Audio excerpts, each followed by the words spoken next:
good one. Just a 5-point game with a minute and a half to play. Gilgeous-Alexander on the attack, pulls back, and hits. On NBC, two-time reigning MVP Shai Gilgeous-Alexander with the biggest two of his game-high 30 points. Oklahoma City hangs on 122-113 as the defending champs even the best-of-7 series at a game apiece. That's Greg Thompson. I'm Dave Anthony, and this is Fox News. Fight or flight? In Illinois, you've got both options. You can stay and fight, engage in local races, work to change things. Or you can vote with your feet. At leavingil.com, we help you build a smart exit plan so you know where to go, when to go, and how to do it right. Take our quick exit readiness assessment. Go to leavingil.com. That's leavingil.com. Or call 224-800-6979. Mike Lindell and the MyPillow employees want to thank you for your great support this past year. They want to make 2026 the best year ever. So to thank you, they are giving you free shipping on your entire order and wholesale pricing. So they are bringing back the mega sale. For example, the classic MyPillows, regularly $49.98, now only $14.98. Turn any mattress into the best mattress ever with the Made in the USA MyPillow My Mattress Topper and save up to $100. Get a set of MyPillow Giza Dream Sheets for as low as $29.98 or the 6-pack towel set for only $34.98. To get the best specials ever, go to MyPillow.com and use promo code LIBERTY or call 800-489-0201 and use promo code LIBERTY. These offers won't last long, so call 800-489-0201 or go to MyPillow.com and use promo code LIBERTY. Order now and your entire order ships absolutely free. The Danielle Gill Podcast, now available on the Salem Podcast Network. Throughout Trump's first administration, the Democrats cried endlessly about foreign collusion and the usurpation of democracy through government abuse and corruption. All the while, they were doing just that.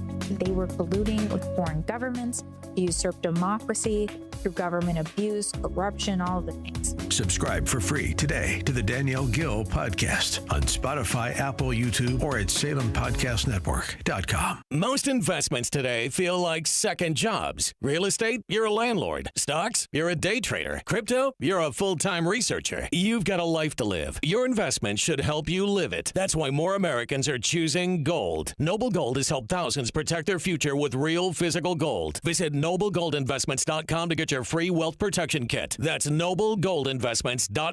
Past performance may not be indicative of future results. Investing in precious metals, including gold, involves risks. Consult with your tax attorney or financial professional before making an investment decision. Have you been watching gold and silver lately? Hard to ignore. Back in January of 2025, silver was under $30 an ounce, and now it's more than doubled. Again, not bad, right? Some experts say this bull market is just getting started. Others say it's a good time to take some money off the table. Either way, whether you're buying or selling, Fox Valley Coins in Naperville is the place to go. They stock large quantities of all the major bullion coins and bars. And here's what sets them apart. Unlike places that only pay melt value, Fox Valley Coins pays more for high-grade coins and scarcer dates. That's real money left in your pocket. They also buy scrap sterling flatware, jewelry, silver-plated items, and old proof sets. And they specialize in U.S. and foreign collector and investment coins and currency, both buying and selling. Fox Valley Coins, one light north of I-88 on Route 59 at Ferry Road in Naperville. Family owned with integrity since 1981. It's almost time for AM 560's annual golf outing, presented by Signature Bank. AM 560 is proud to partner with the Tunnel to Towers Foundation as they support America's first responder and military heroes to help America never forget 9/11. It's all happening on Monday, June 15th at McRae Memorial Golf Club in Barrington. Enjoy a full day of golf, meals, an awards reception, and a silent auction. Reserve your foursome today at 560theanswer.com/golf. Sponsored in part by Edward Jones Financial Advisor Nolan Webster and by real estate broker Ed Dring at leavingil.com. It's May 21st, and this is your Fox Daily Snapshot. Today is National Memo Day. In an office setting, memos are used to inform employees of policy changes or other topics. Memos are also supposed to be brief, so make sure you keep an eye on your inbox or you may end up hearing something like this from your boss. Didn't you get the memo? Also on this date, in 1819, the velocipede or swift walker made its debut in New York City. We all know them now by their modern name, bicycles. And in 1983... shoes and dance the blues. Let's Dance by David Bowie was number 1 on the Billboard Top 100 chart. If it's your birthday today, you share it with actor Mr. T, born in 1952 in Chicago, Illinois, and rapper Christopher Wallace, also known as the Notorious B.I.G., born in 1972 in Brooklyn, New York. I'm Tushar Saxena, and that's your Fox Daily Snapshot. President Trump has triggered a $200 billion tech disruption, and Wall Street is asleep at the switch. This $200 billion investment in chip technology could make today's artificial intelligence chips obsolete. Technology that will make today's AI data centers a thing of the past, like IBM's old mainframes. While most investors are focused on old-fashioned AI, there are 3 companies quietly building a $1 trillion triangle that could transform every tech sector on Earth. These 3 companies are gearing up to develop and manufacture supercomputers the size of a dinner plate. Institutions like Vanguard, BlackRock, and State Street are pouring more than $200 billion into this AI revolution. Investment guru George Gilder has been predicting tech revolutions for more than 40 years, including the iPhone, Netflix, and Amazon. Now he's got his finger on 3 companies whose technology will change tech forever. Log on to TrillionDollarTriangle.com to find out which 3 companies are working on what could be the biggest tech disruption since the internet. TrillionDollarTriangle.com. That's TrillionDollarTriangle.com. Hey, business owners, is your business and money in good hands? Does your bank invest in your success? Hi, Mike Gallagher here, letting you know that when you need a relationship bank, Signature Bank makes commercial banking personal. I love these guys. Not only do they have expansive industry experience, a strong financial track record, but they're also highly capitalized for strategic growth. That's so important. That's why Signature Bank is my bank. They know what it means to grow a business by designing solutions that are right for you and only you. These are real people. They're ready to help. So reach out to my friends at Signature Bank. Make the call today, 773-467-5630, 773-467-5630, or visit them online at signaturebank.bank. That's signaturebank.bank. Your business could be Signature Bank's next success story. Go online, signaturebank.bank, member FDIC, equal housing lender. Signature Bank. When you build a home for the next chapter of your life, you're not just choosing floor plans, finishes, and paint colors. You're making a decision about where your life continues after all the years you've worked so hard.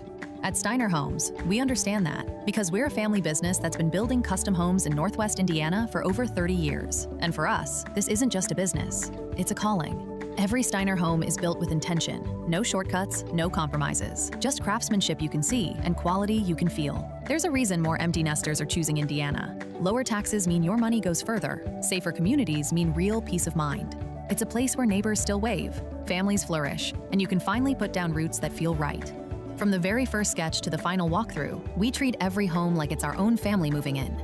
If you're ready to build a home and right-size your life in a smarter, safer place, start with people who truly care. Steiner Homes of Northwest Indiana. Love where you live. Learn more at steinerhomesltd.com.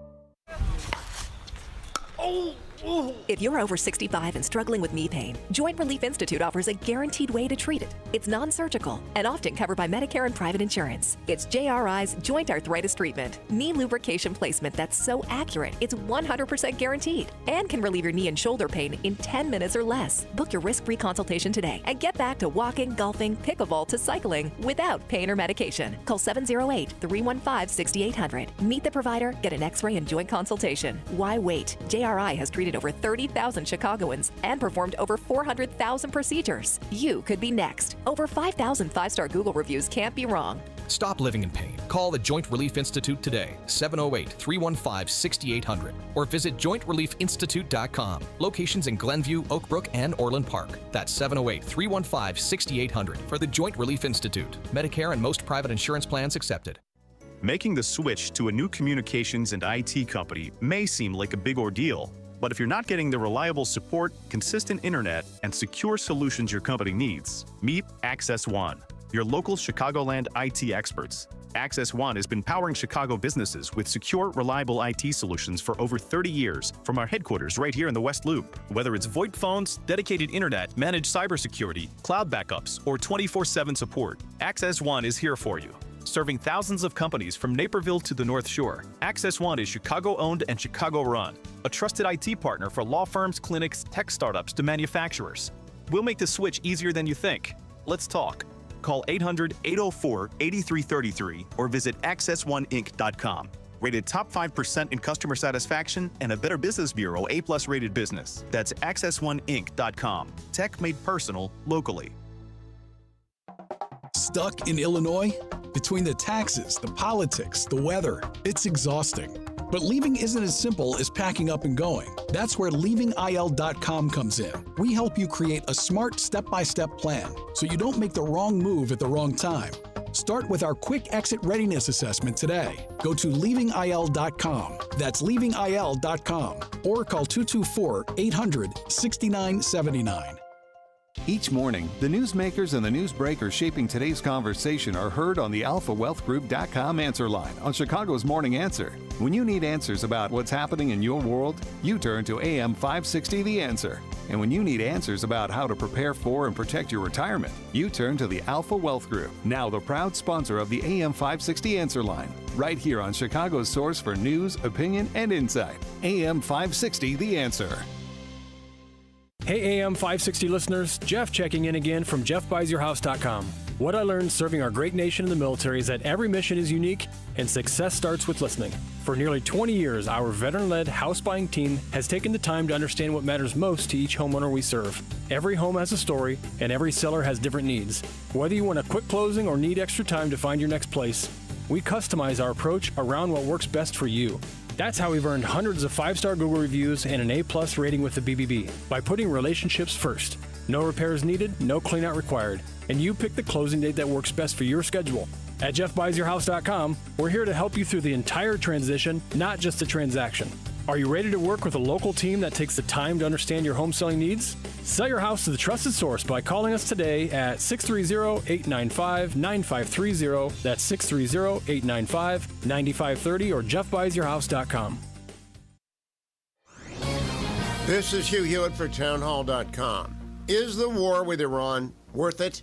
The cost at this point is the loss of 13 American soldiers and scores more seriously wounded. If, as widely expected, combat operations resume, those human costs will climb. So too will gas prices and the prices of everything that depends upon oil. President Trump knows this, of course, but stated plainly, Operation Epic Fury had to be undertaken. The reason is quite simple. Iran intends to obtain nuclear weapons by any means possible, and their rulers are, quote, crazy. Does not the rise in gas prices destroy at least the argument that the civilians bear no cost of the war, at least when it comes to this, the Iran war? You may not like paying the sacrifice, but the cost of war is at least being felt beyond the military. Iran simply cannot have a nuclear weapon. This is an argument that the country should and will have. It is one that is long overdue. I'm Hugh Hewitt. Now, your official weather forecast. Today will be cool with a mix of clouds and sun, becoming breezy in the afternoon with a high of 61. Tonight will be cloudy with a low of 51. Tomorrow is expected to be mostly cloudy and breezy with a chance of a passing shower or two and a high of 65. I'm meteorologist Jason Caterina on AM 560, The Answer. Get the latest weather, traffic, and news updates online at 560theanswer.com. Portions of the following show may be pre-recorded. Now, from the Signature Bank Studios, this is Chicago's Morning Answer with Dan Proft on AM 560, The Answer.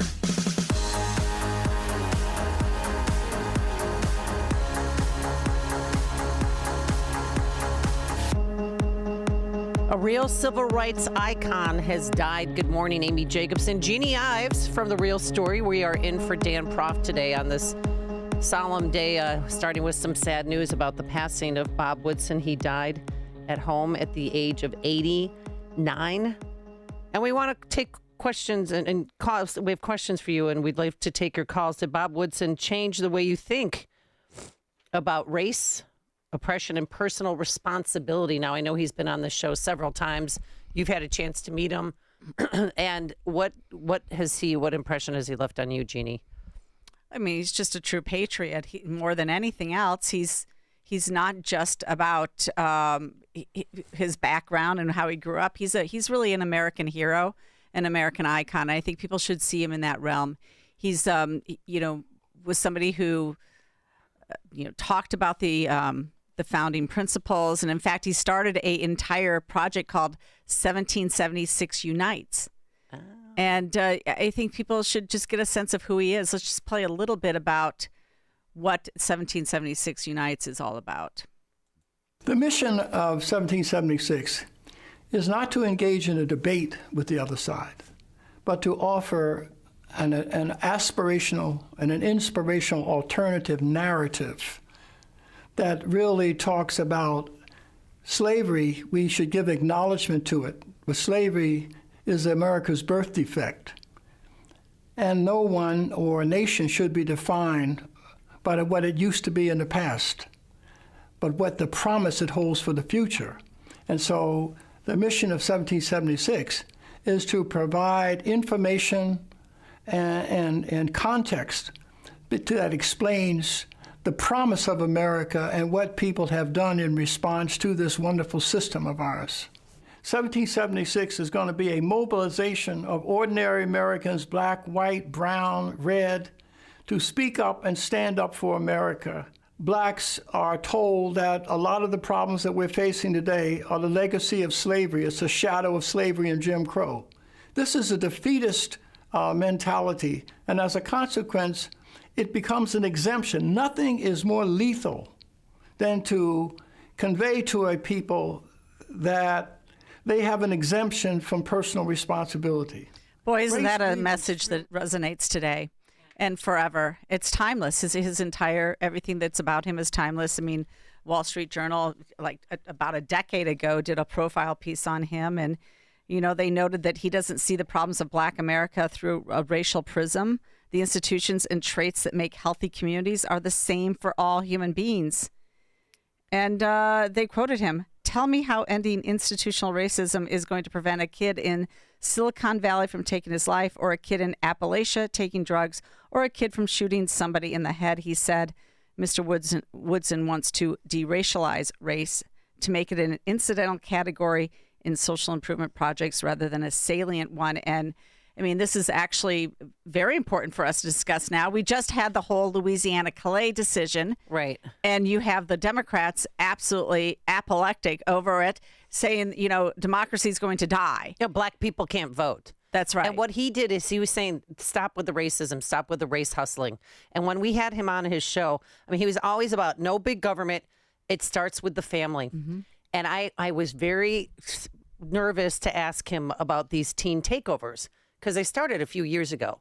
And I said, just in honesty, when I'm looking at these videos, I'm seeing it from Chicago and then New Jersey, other places. All these kids are black. And these girls are scantily clad, shaking their booties and twerking on top of cop cars. I mean, as a black man, how does that make you feel? And he said, it's heart-wrenching. He said, and he was very candid in his answer. And he was the first person, and because he wasn't necessarily, I mean, he was a conservative black man, but he criticized both parties when they needed to be criticized. But he also criticized parents, black parents on the South Side and the West Side, that, you know, men start being dads. He was the first person to say that. And it was so enlightening. Like, okay, we can get past, you know, the Reverend Jesse Jacksons who are holding us down. I mean, they both say the Al Sharptons. Yeah. There's a whole bunch of race hustlers. They both say that they're, you know, black icons. Remember when senior Jesse Jackson died? Everyone said he's the biggest black icon. No, Robert Woodson is. 312-642-5600. Phone lines are open. You can also text us. We got a text message from 219. Prayers for Robert Woodson. And again, he's been on the show several times. And I'll never forget when I was a kid, I watched him and Thomas Sowell. I think it was on Firing Lines, or they had him on and they were talking about unions. And they both said, yes, we want American workers to earn higher wages. You know, but these unions are charging them to be a part of the union, and they're using those funds to decide what candidates they want in office, and not getting opinions from the workers who are actually paying the union bills.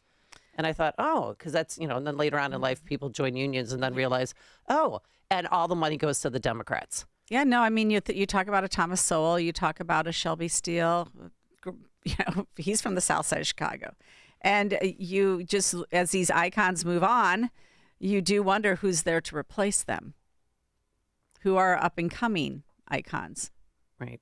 because his son, Robert Woodson Jr., died in 2003 at the age of 39 in a tragic car accident in Maryland. So I always thought that he would be replacing, Well, Jesse Jackson's got his whole lineage. Well, he's got a lot of kids to choose from to take Jeannie. over his operation. But I mean, these are deep thinkers. You don't get anybody more deep thinking than Thomas Sowell or Clarence Thomas, for heaven's sake. I mean, and now who are we going to look to in that realm to help us with this issue? 312-642-5600. You could text us. You could call us. You can also listen on am560theanswer.com or on the Facebook page or on the YouTube channel. Let's go to Ron on the South Side. Good morning, Ron. How are you? Hey, good morning, ladies, and my prayers to the family. I would call and thank Dan every time he had Bob Woodson on. I've read all of his books, and I would challenge people on, WVON. And I would talk to this lady, and she would talk to me off air. I agree with you a lot, whatever. And I would tell them, why can't you all have him on the air? Okay? Just bring a different perspective. But now it's too late. Okay? So I just have to say that. But I would just challenge them. You bring the same people on making excuses for the problems of the black community. Just bring Bob Woodson on, and they wouldn't do it. So I thank this station for bringing him on. See, for me, he was a true icon, civil rights icon, human rights icon.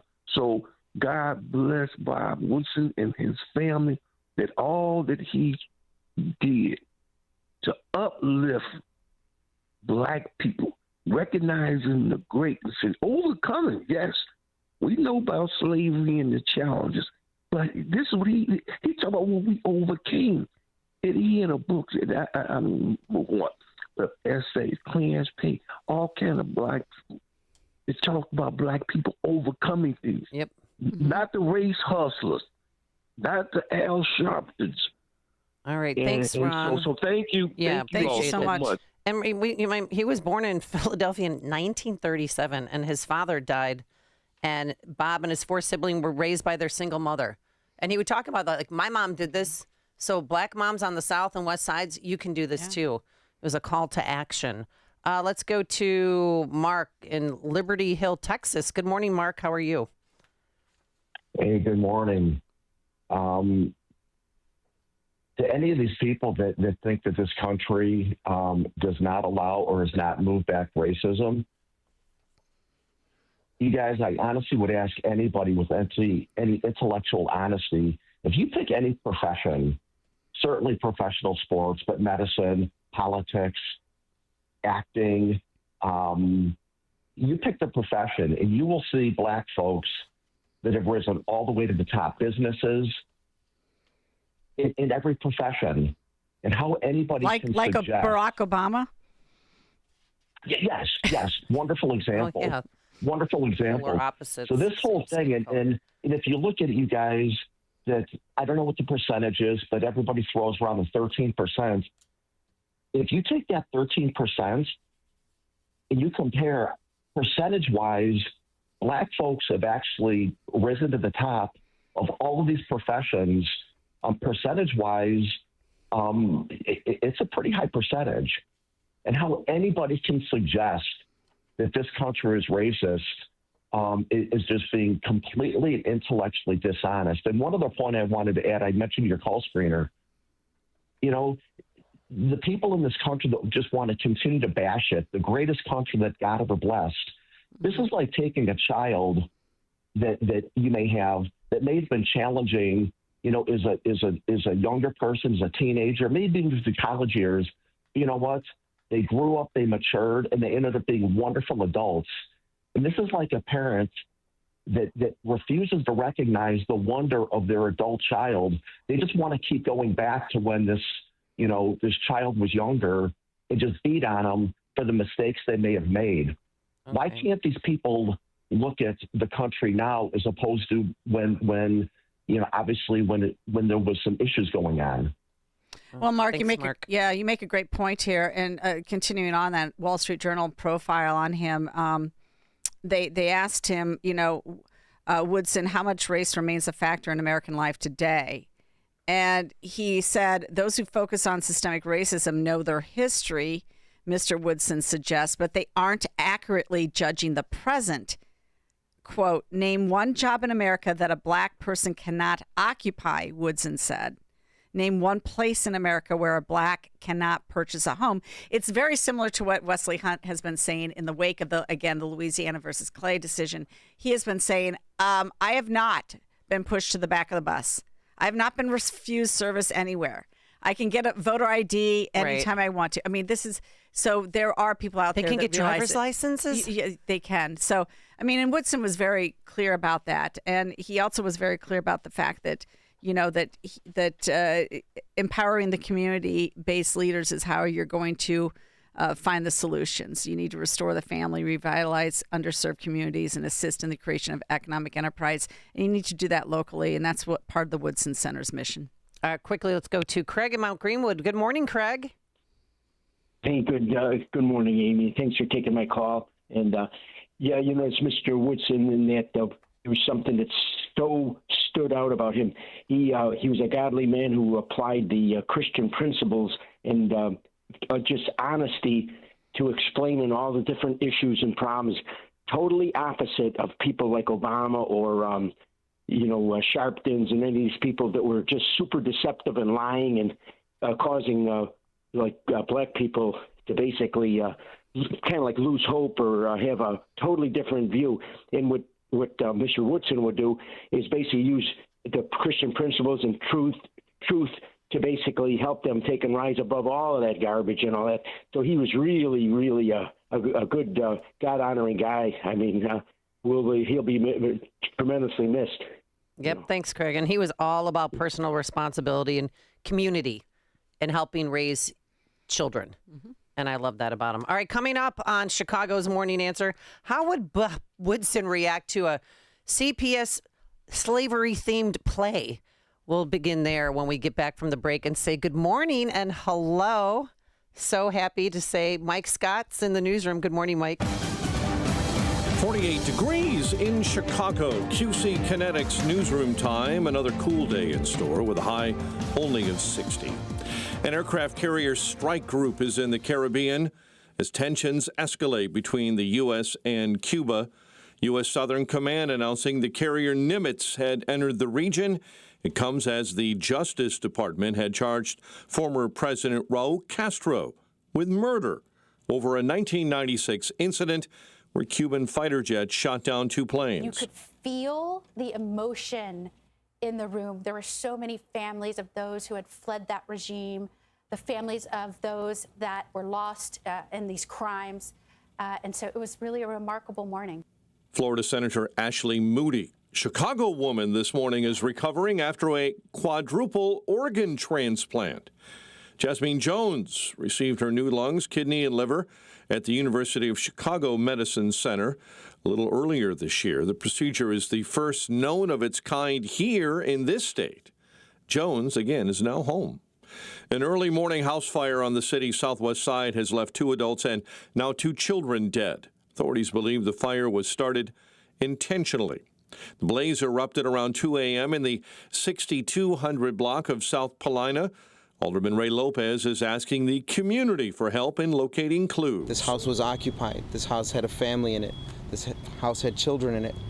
And yet this house was set on fire, which is why I'm going to make a plea to the entire community to check their Ring cameras, check whatever cameras systems they have. Police say the fire is currently being investigated as an arson. The man accused of killing Chicago police officer John Bartholomew and injuring his partner was back in court yesterday. Alfonso Talley was formally indicted on felony charges, including murder and attempted murder. Prosecutors never said how Talley got the handgun into a hospital. Talley will be back in court June 3rd. A construction worker has died after falling from a roof in Palatine. where police say it was around 3:50 in the afternoon when authorities received that call. In the 400 block of West Mahogany, crews responded, found a 40-year-old man unresponsive, later pronounced dead at the scene. Illinois Governor J.B. Pritzker is ruling out the possibility of lawmakers passing multiple new tax proposals backed by progressive lawmakers before the end of the legislative session next week. I mean, I think they know where I stand. They've been working very hard on getting something done. It doesn't appear that they're able to get something done through the House or the Senate right now.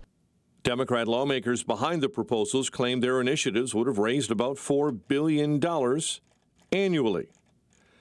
Also in city council chambers Wednesday, Republican candidate for governor Darren Bailey delivered his own message during public comment. Now, to this city, I owe you something. I owe you an apology. I said some things about Chicago that were wrong. What I meant was that the political class is failing us, and I should have been more clear, and I wasn't, so I apologize. Bailey, for the second straight election, is taking up some residents in Chicago, pitching a tough-on-crime, lower taxes message. Cubs on a 5-game losing skid. After a 5-0 loss to Milwaukee, the Mariners take 2 of 3 from the White Sox with a 5-4 win in Seattle. The news is a service of Blindster.com. Buying custom blinds shouldn't be complicated or stressful.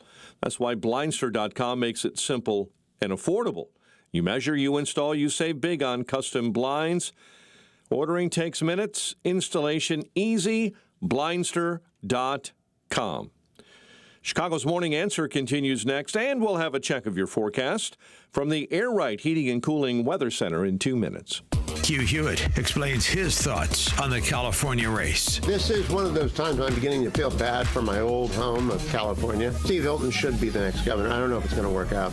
But the leading Democrats have kept falling. Now we're down to Javier Becerra.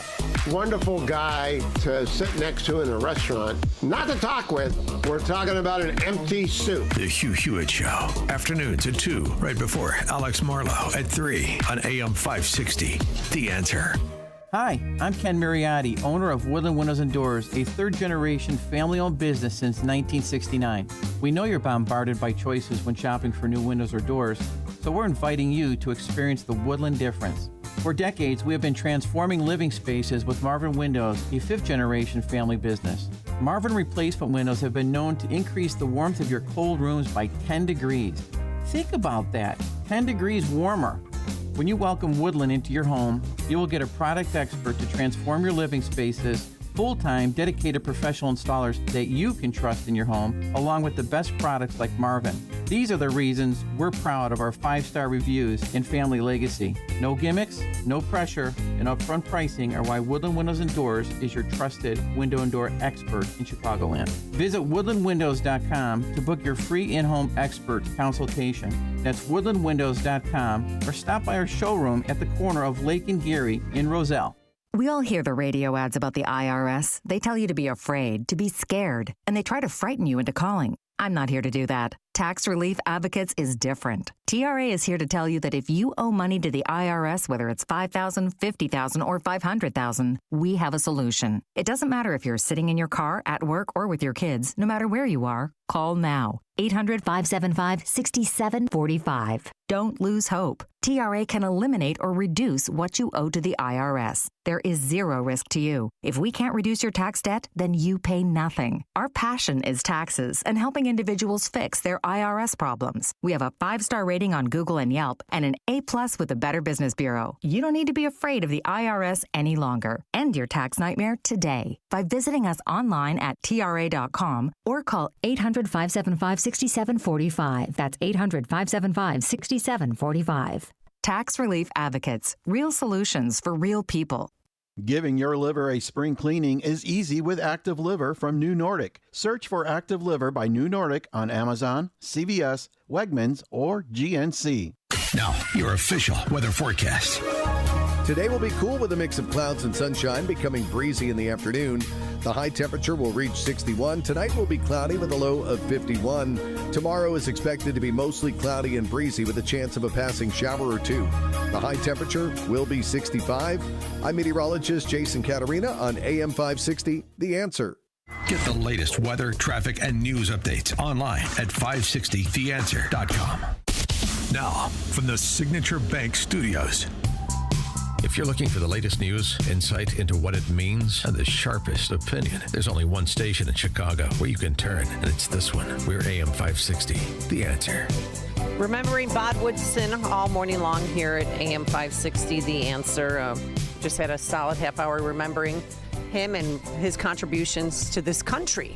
Well, and his to the contributions to the here on AM 560, he was a frequent guest. Yeah. We're really happy to have his viewpoint expressed here. I just spoke with Quinn, during the break, and he said, he was on about a month ago. So he passed away yesterday at the age of 89, surrounded by his family members, and he definitely will be missed. And I don't know who's going to fill his shoes. There's certain people that die, and when Charlie Kirk was assassinated, by the way, his trial's going on right now in Utah. Who's going to fill his shoes? Who's going to fill Rush Limbaugh's shoes? There's certain people in this world who cannot be replaced, and he is definitely one of them. So we talk, and then this is timely because I would love to get Bob Woodson's response to what happened at Carver Military Academy. It's a CPS school on the south side of Chicago. They decided, Jeannie, to do a play, a school play, where they invited the parents, the kids participated, obviously. A teacher wrote the script for this play, and the premise of the play was slavery themed. So they had Latino students at the school pretend to have a slavery auction and take the black kids who agreed to do this, and they were up on stage and they're like, $450, can I get $500? Look at, it's that he'll be a fine specimen. I mean, the whole thing was just gross. And a person who got a copy of the play was Paris Schultz from NBC5 Investigates. The students were divvied up, and Hispanic, Latino students were utilized as slave auctioneers and purchasers, and black students were utilized as slaves. And so that seemed intentional, that the Latino students were the auctioneers and the black students were slaves? Yes. A longtime Carver teacher who asked to remain anonymous says he and several of his colleagues watched in horror. What was the reaction while this was happening? What was the reaction among teachers, the crowd? Yeah, several teachers, including myself, several parents left. We walked out of the auditorium because we couldn't believe what was happening. The performance was part of Black History Month, and the play was called Journey Back to America. A CPS spokesperson confirms the play was written by a Carver faculty member. The anonymous teacher we interviewed provided us what he says is a copy of the script. One of the lines has the buyers stating, "I aim to bet me a fine specimen today that can work the field and that I can breed with my womenfolk," before opening up the bidding.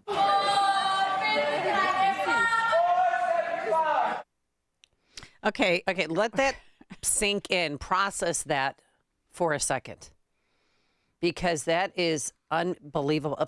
And what makes me mad as a former CPS parent, why did it took a year? This happened a year ago. Yes, this happened in February. And why it took a year for someone to come forward and say, this is what's happening. This is what your kids are being taught. 312-642-5600. You can text us or you can call us. Well, there's a lot more to the story. It did happen a year ago. We're just finding out about it now. Appreciate what Paris Schultz did in terms of finding out about this. And apparently there were even black legislators that are now all upset about this. They put out a press release, 18 May 2026, over a year later. Call to action from Illinois Legislative Black Caucus Joint Chairwoman, State Senator Lakeisha Collins, District 5. The Illinois Legislative Black Caucus stands together in absolute unwavering condemnation of the deeply disturbing and racially traumatizing incident reported at Carver Military Academy High School. Okay. This is not an issue of historical interpretation, nor is it a misunderstanding. It's a severe psychological assault on the dignity, safety, and well-being of the children entrusted to the care of the Chicago Public Schools. Wait, it gets better. Furthermore, it's a craven attempt to weaponize minority student populations against one another, exploiting young people to reenact the deepest historical traumas of the black community.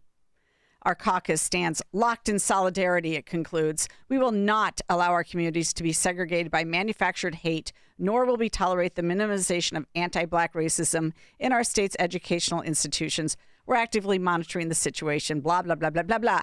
Here's the real story. Monitoring this. What does that mean? Well, here's the deal. You know what I'm doing right now, Jeannie? I'm monitoring you, and I'm monitoring Justin Kosick and Quinn McCarthy. And nobody's monitoring anybody on electronic monitoring, which we covered yesterday. Exactly. But anyway, okay, back to more of the story. Ma'am. Yes.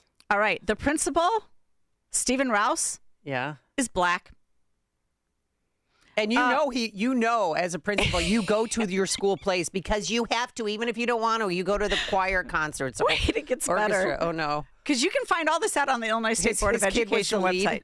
Was his kid the lead in the play? Oh, I don't know about that, but he's Black. There's 30 teachers assigned to that school, according to ISB's official data. I didn't make this up, folks. The majority of them are Black. Almost the majority. 13 of them are Black. 4 are Hispanic, 12 are white. So 45% of the teachers are Black. They said nothing. There's 415 students. 42% are Black, 55% are Hispanic. So you're talking about 97% of the student population is Black or Hispanic. You've got 17 out of 30 teachers are Black or Hispanic. The principal is Black. The parents are Black or Hispanic. What is wrong with CPS parents? Just wake up and just stand up. Advocate for yourself and for your children. I know we teach them to advocate for themselves, but if I was at that school and they asked me, there's other ways that you could study and ways to teach history than reenacting slavery. Okay, but I'm sorry, Illinois Black Caucus, don't get on your high horse, put out a memo like this without going down and maybe firing the principal, getting him fired. Where's your outrage there? Did you go show up at the school board meeting? Did you go do anything like that? Or did you just put out a little press release pop? They also spoke to Channel 5, like, we're outraged by this. Oh, yes, but you know what, though? They're so outraged. Okay. Oh, but let's go give them $30,000 per student to not educate the kids that are there, because they're not being educated, by the way, because, of course, only 34% of Black students can read at grade level and only 41% can do math at grade level. This is a failure school. Chronic absenteeism is 60%. 60% of the students are chronically absent. And 312-642-5600. Also, CPS, what is their reaction? Has the principal been suspended? What about this teacher who wrote the script? You mean the Black principal? Let's make sure since it's all about Blacks all the time, the Black principal didn't do anything about this slavery play? CPS, Jeannie, cannot comment on personal matters or any related activities of this nature. I'm not having any of it. They said it's inconsistent. Are you ready for this one? You're going to love this one. It's inconsistent with the expectations and the values of this administration. Well, what are you going to do about it? And what would Bob Woodson say? He would be appalled. Let's go to George in Naperville. Hello, you're on Chicago's Morning Answer. Hi, George. Good morning. I think Bob Woodson would say, why weren't they celebrating Black heroes throughout American history and give the students something to strive for? Yeah, no, that's true. That's a really good point. I went and visited a Catholic school once. I think it was St. Agatha's on the west side, and I was doing a school tour for private schools back when I was a legislator, and it was a Catholic school. All of the people were Black, and Catholics, you have certain principles, but outside of the principal's office was a life-size cutout of Barack Obama, so that these children could see a representation of themselves in the presidency, and they thought that was important as a role model for them to focus on. And you're right. They could have done something for Black History Month about Black role models, whether I agree with it or not. I mean, personally, I thought I was appalled that a Catholic school would have Barack Obama, the biggest, pro-abort out there, wouldn't even, even going to be okay with partial birth abortion. They have him out there as an icon, but they saw for the Black children, him as a representation of a role model. Well, that's not what you got here at all. Text message from 630. What the heck did they think of the series Roots on TV in the 1970s? I remember watching that series. Let's go to Greg in Jefferson Park. Good morning, Greg. Good morning, ladies. You know what? This is why we have rows of mostly black gangs, not necessarily gangs, but these kids who go downtown or go wherever they go and riot, beat people up, step on cars, jumping on cars, starting fires, doing whatever, causing nothing but chaos, is because this is what they're learning in the schools. Wadey is the bad person. Do whatever you got to do. We've been oppressed. You're a victim. This is never going to end. And you know what? It's going to go from bad to worse, a lot worse with the way the economy's going. All right, thanks, you guys Greg. have a good day. Yep. Well, I mean, the teachers walk out of the play, but they don't report it. Why? Because they want their job and their pension. But parents walked out whose kids were on stage and they didn't say anything. And if you were one of those kids, if I was Latino, I wouldn't want to participate in auctioning off my friend who's black, who's part of the play. Well, did they have tryouts of it? Can you imagine the tryouts? They want their kids to be one of the 91% who graduate from Carver Military Academy, but still is not educated. Oh, by the way, so they didn't want to. They graduated because they showed up on graduation day. One of those. That's what they do. That's what they do. That's how they twerk the numbers. Tony in Downers Grove, you're on Chicago's Morning Answer. Yeah, well, you know what? I'm going to be opposite. How was it presented in the beginning, and was there discussion afterwards? Otherwise, was this part of our history? I don't see a problem with the play. Really? It depends on how it was presented. Okay. Well, I mean, is it not part of our history? No, it is. Okay, so I mean, did we watch Roots in the 70s? I mean, was that offensive? I mean, what's the discussion around it? That's the problem. Everyone's talking about we forget history. Well, don't forget history, but let's have a discussion about it and bring us to the present. That's part of the problem. We could talk about the history, but we don't talk about the present. But the actors in Roots were actors. These are young, vulnerable school children. Okay, well, there's plays all the time in schools. I understand, but not where you're auctioning off your fellow classmate. It goes too far. It's too personalized. It's too personalized. It's one thing to watch something and understand it from a historical point. This is very much personalizing it to a child who cannot really comprehend it or psychologically handle it. Wait, well, how old were these kids? They were in high school, and the play was open to freshmen through seniors. Well, when you're a freshman, you're seniors. 14 years old. They're seniors and they can't psychologically handle it. Really? All right, Tony. You know what? I disagree with you, but we appreciate your phone comments. call. Absolutely. All right. Thank you. Okay. Bye bye. All right. Well, coming up, guess who got an endorsement? My favorite guy, Spencer Pratt, got a huge endorsement. Did you start that fan club? Huge endorsement.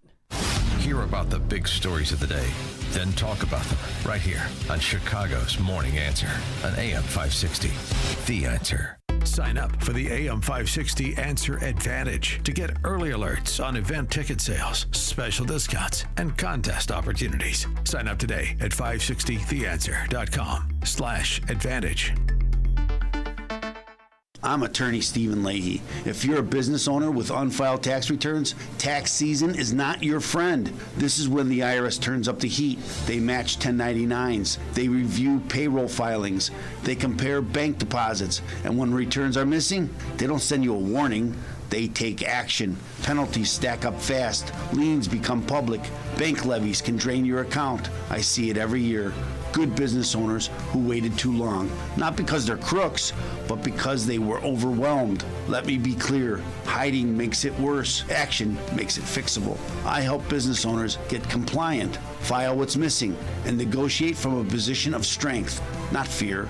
Don't wait for the next certified letter. Don't wait for a levy. Go to fightbacknow.com and sign up for my daily email. I'll tell you exactly what to do next, step by step. Or call me right now at 312-664-6649. Act now before the IRS acts first.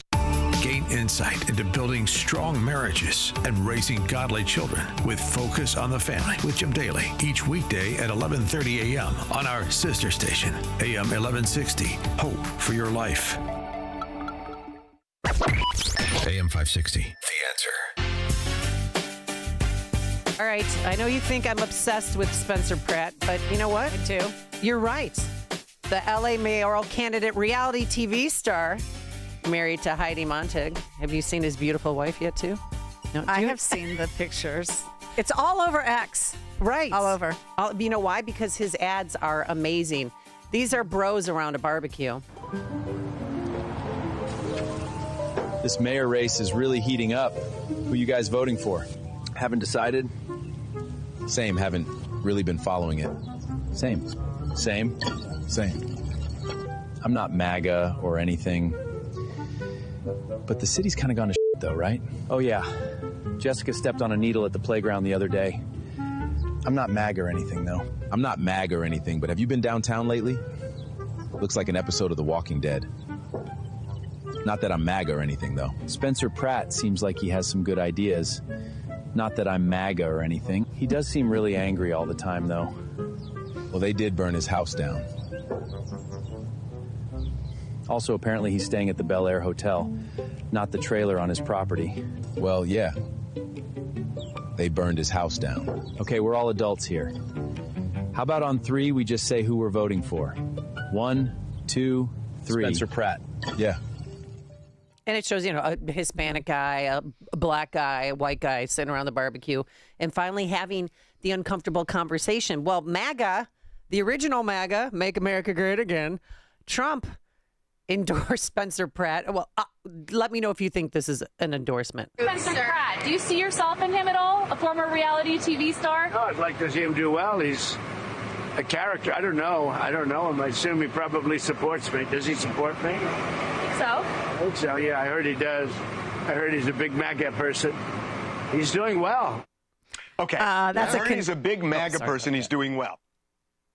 I think that's a conditional endorsement. Does he support me? He turns it on to himself. It's a rhetorical question, Jeannie. What is he? No, it's a conditional endorsement. I think Trump knows that, if he does a full-throated, rally for Spencer Pratt out in California, that's not good for Spencer Pratt. No. So that's why he qualified it. This might work in a ruby red state. So I think he's walking a tightrope because Trump said he's a MAGA supporter, right? And I don't know if you can do MAGA in L.A. I don't think that will work. So here's the deal. Harvey Levin from TMZ is really good friends with Spencer Pratt. He texted him just to get his reaction. Trump says he wants you to succeed. Any comment? Neutral. Yeah. He said, you sent it right. You did not load that up at all, which is different for you. Excuse me. As you I do not lead the witness. You tend to load up questions, but okay.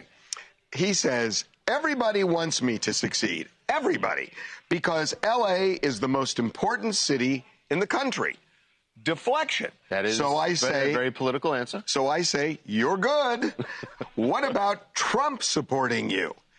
And he answers, the only support I need is from moms that want to feel safe in Los Angeles. I'm laser focused on that. 312-642-5600. That's the response he had to give, and he did well. Do you think that this is going to hurt him or help him? I mean, we've got the last campaign push is this weekend because their election is June 2nd. I mean, it is right around the corner. I'm so excited. Well, guess what? He's doing well. There's the latest poll showing that he's gained 12 points. A new Emerson College poll shows that 12 points in the last few days. Bass is at 30%. Spencer Pratt, 22%. Ramen Noodles, that's why I call her, but her last name is Ramen. She's a councilwoman. 19%, but undecided is at 16%. Well, it's all about turnout. If you can have the slickest commercials, but if nobody shows up to vote for you, then, you're not going to win.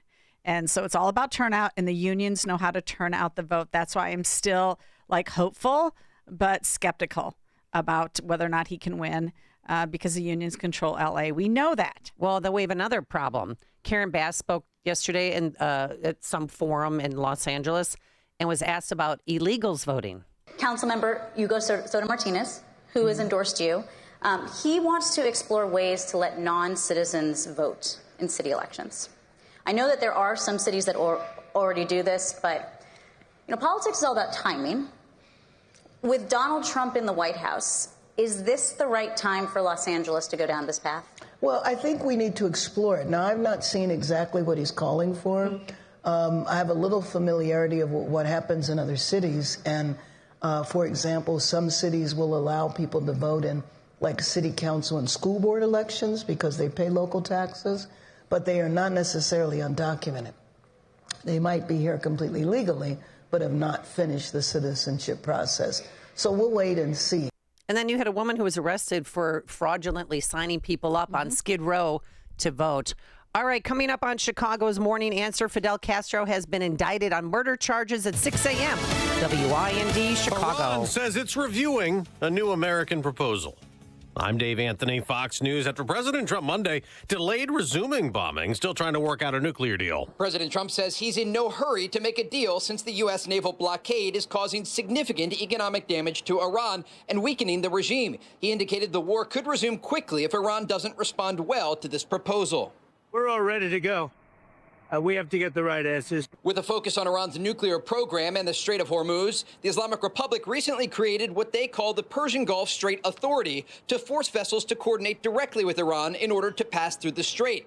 Iran is still playing games as it relates to these negotiations, and there are real questions as the clock is ticking. Fox's Trey Yingst in Tel Aviv. And in a new Fox News poll, 65% of registered voters do think the U.S. is winning the war in Iran, but a large swath of Americans still reject the military action in the Middle East. The number of voters who oppose the conflict grew from 55% to 60% from April to now. Fox's Madeline Rivera also in that poll. Only 39% approve of the overall job President Trump is doing. Half say rising gas prices are a major problem, and they're up another penny this morning. AAA's national average for regular now $4.56 per gallon. As the U.S. keeps up a blockade on oil for Cuba, leading to worsening fuel shortages there, more American pressure.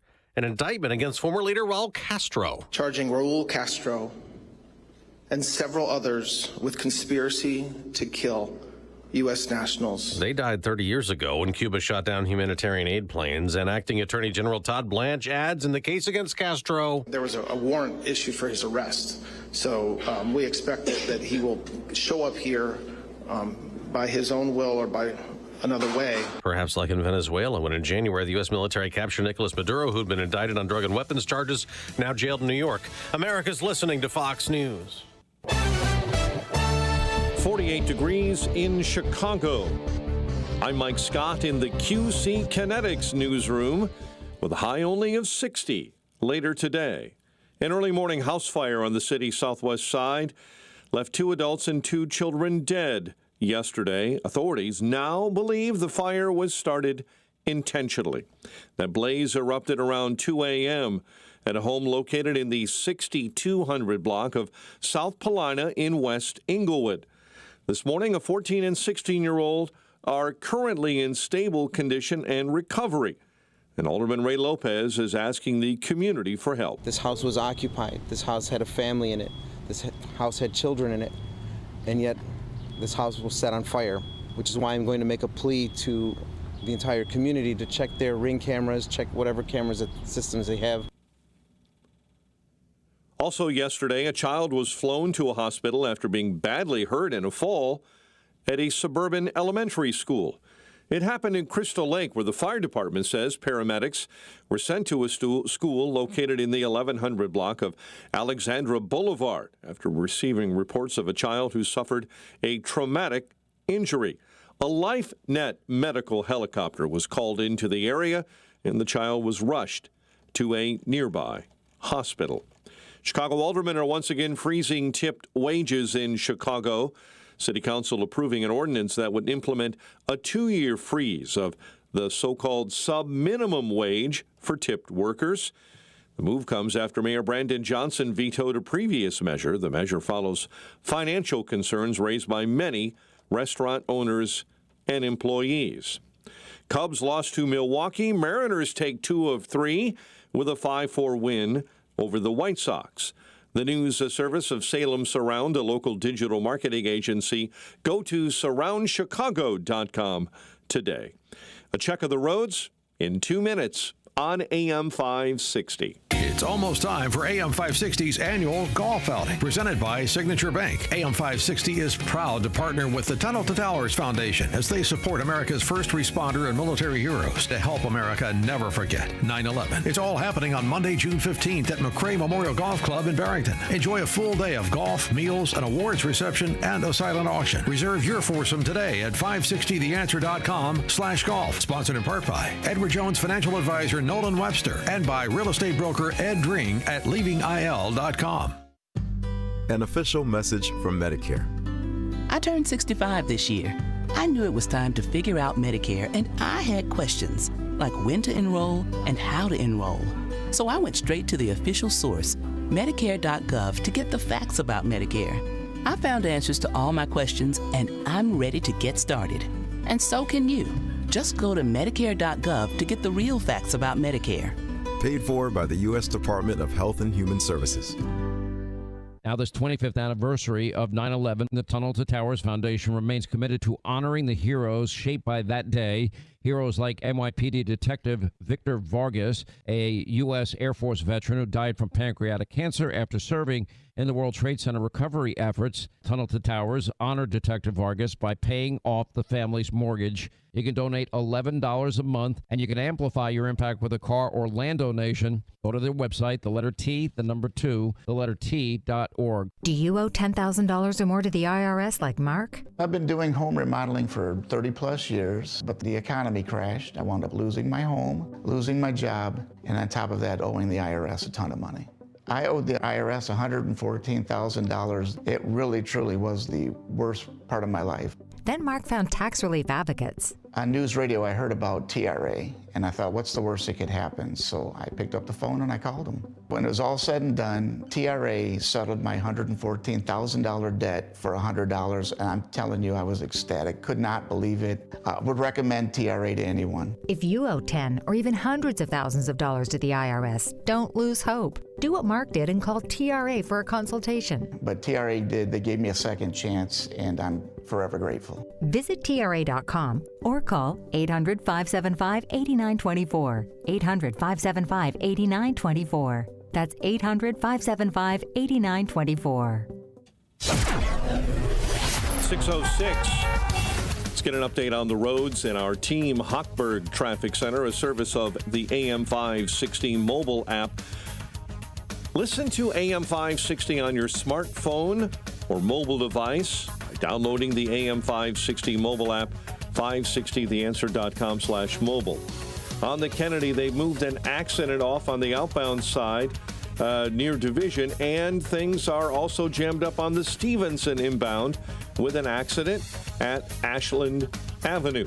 Delays on the Bishop Ford stop and go from an earlier accident. Inbound between 8094 and Sibley, and they're just clearing an accident, I-80 eastbound at River Road. Chicago's Morning Answer continues next. And now a check of your forecast in the Air Right Heating and Cooling Weather Center. Today will be cool with a mix of clouds and sun, becoming breezy in the afternoon with a high of 61. Tonight will be cloudy with a low of 51. Tomorrow is expected to be mostly cloudy and breezy with a chance of a passing shower or two and a high of 65. I'm meteorologist Jason Caterina on AM 560, The Answer. Get the latest weather, traffic, and news updates online at 560theanswer.com.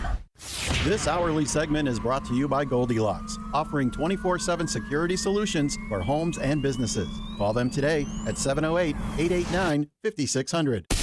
Now, from the Signature Bank Studios,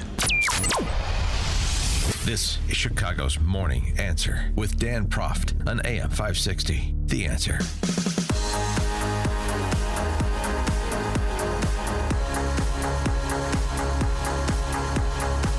Good Thursday morning. Amy Jacobson, Jeannie Ives here from The Real Story.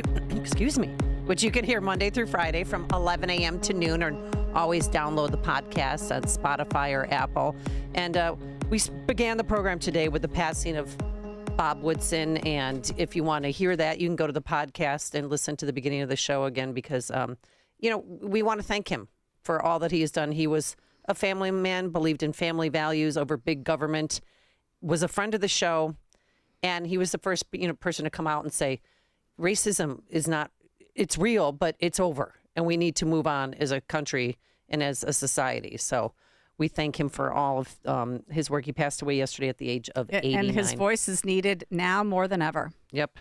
All right. Yesterday, big news coming from Cuba. Fidel Castro indicted on murder and conspiracy charges. Okay. I wonder what Karen Bass is thinking, because when she was 19, 20, and 21, she went to Cuba, and there's pictures of her fawning over Fidel Castro. It's like she loves communism. She loved him as a man. It's very bizarre, but tell us what happened. Well, before we get to that, though, even more interesting is the fact that it was Cuban Independence Day yesterday. Oh, not a lot of people know that. Yes, and of course, the president put out a statement on that, and in part it read, across generations, the Cuban people have demonstrated an unyielding devotion to the cause of freedom and a resilience of spirit that no regime, past or present, has been able to extinguish. The regime in Havana today is the direct betrayal of the nation their founding patriots bled and died for, President Trump wrote. While the people suffer, the regime's kleptocratic elite have hoarded the island's remaining resources for themselves and their lavish lifestyle. This is important too, he wrote. My commitment is ironclad. America will not tolerate a rogue state harboring hostile foreign military intelligence and terror operations just 90 miles from the American homeland, and we will not rest until the people of Cuba once again have the freedom their forefathers fought so valiantly to establish over 100 years. And then, of course, Marco Rubio doubled down. First, he spoke to the people of Cuba in Spanish. Here's I love it. I love it. En un día como hoy, en el 1902, la bandera cubana ondeó por primera vez sobre un país independiente. Pero sé que hoy ustedes, quienes llaman a la isla su hogar, atraviesan dificultades inimaginables. There wasn't an English translation in his own voice, but here's part of what he said from an English translation. On this day in 1902, the Cuban flag sank for the first time over an independent country. But I know that today, you who call this island home are facing unimaginable hardships. Today, I want to share with you the truth about why you are suffering. And I wanted to tell you what we in the United States can do to help you not only alleviate the current crisis, but also build a better future. Greme que por mí, Bavorova. The reason you are forced to survive 22 hours a day without electricity is not because of a U.S. oil blockade. As you know better than anyone, you have been suffering from blackouts for years. The real reason you have no electricity, fuel, or food is because those who control your country have looted billions of dollars, but none of it has been used to help the people. Well, he had so much more to say, but it is very interesting because later that day, the acting Attorney General, Todd Blanche, in Miami. I love him. In Miami, with Cuban Americans surrounding him, announced the indictment of Raul Castro for the murder of 4 Americans. Today, we are announcing an indictment charging Raul Castro and several others with conspiracy to kill U.S. nationals. Mr. Castro and the others are charged with additional crimes as well, including destruction of aircraft and 4 individual counts of murder. The indictment was returned by a grand jury sitting in this district in Miami on April 23rd, 2026, and was unsealed today. For nearly 30 years, the families of 4 murdered Americans have waited for justice. On February, this is a story all too familiar. On February 24th, 1996, 2 civilian aircraft operated by Brothers to the Rescue were shot down over international waters by military aircraft from Cuba. 4 men were killed: Carlos Costa, Armando Alejandro Jr., Mario de la Peña, and Pablo Morales. Okay, he goes on about the indictment, but those 4 Americans were the Cuban Air Force was directed to shoot them down by Raul Castro, who was the defense minister at that point. Yeah. So that is why the indictment on him. And I misspoke. I'm sorry. Raul Castro indicted the younger brother of the late Fidel Castro. Yes. And Fidel Castro is the one who had a relationship with Karen Bass because she traveled to Cuba 8 times and was part of their revolutionary movement. Mm-hmm. And that's one of the reasons why she was going to be the vice presidential pick to Joe Biden back in the day. Remember the first when he ran? Right. But because of her relationship with the Castro family and with the revolution, that's why he chose Kamala Harris over her. 312-642-5600. So where do we go from here? I mean, Raul Castro turns 95 years old next month. Are we going to Maduro him and swoop in the middle of the night and capture him and bring him back to America? Well, I don't know, but it is curious how, in my opinion, it's like, how many more millions of people is Trump going to free from a dictatorship during his presidency when you think about it? Can you imagine 22 hours a day without electricity? Mm-hmm. And it gets hot in Cuba. It's always hot in Cuba. And Venezuela used to give them gas for free, but that's not happening anymore since we captured Maduro. Well, okay, a little bit more to that story, though, is Eva Terry writing in Deseret News, Cuba's decline is whose fault? And she was recounting that in the March visit by Hassan Piker, climate activist Greta Thunberg, and the daughter of Minnesota Rep. Ilhan Omar, Isra Hershey, in their travels to Cuba. Because, of course, they blame the United States for Cuba's downfall. But she notes that because they're saying, the U.S. embargoes Cuba and all that. But embargoes on Cuba are nothing new. President Dwight Eisenhower originally imposed them in 1960 when Cuban dictator Fidel Castro nationalized U.S. property. And then President John F. Kennedy formalized them during the Cold War. And for the next 6 decades, they have continued through every president. And in the 1990s, who, by the way, was in charge then? Bill Clinton. Bill Clinton. Yep. In the 1990s, an embargo was codified by Congress. So these guys wanting to blame Trump for Cuba's downfall is just absolutely ridiculous. 312-642-5600. You could text us or call us. Let's go to Bob in Buffalo Grove. Hi, Bob. How are you? Good morning, Amy and Jean. This might be a little bit off topic, but I'm wondering when travel by American tourists will resume to Cuba. I think it's a great location for tourism. Let me date myself, but back in the 50s, my next-door neighbor were snowbirds, and they would go down to Cuba for the winter, and I would have to take care of their house and shovel the snow while they were gone. And I don't know what happened in '59 with them, but after the takeover, they had to change their snowbird location and would vacation or spend the winter in Fort Lauderdale. But I see it coming. If they can get their act together, Havana could be returned to becoming a big tourist location, and Trump could build his hotel there. Well, there's a lot of things. Yeah, they always say, there's great scuba diving in Cuba. Doesn't he need to, put his Mediterranean city in Palestine first? Does he need to rebuild that's right. That? He's got a lot of building to do. And in Gaza, it's going to be a mini Las Vegas. That's right. But I mean, is Cuba a strategic threat to the United States? Because remember that there was talk of they could take a drone, Cubans can take a drone and blow up Miami. Well, the response, came. Obviously, the Cuban president Miguel Diaz-Canel Bermudez insisted nice pronunciation, Jeannie. I'm sorry. I know it's good. If it were German, I'd do a lot better. I had advanced German.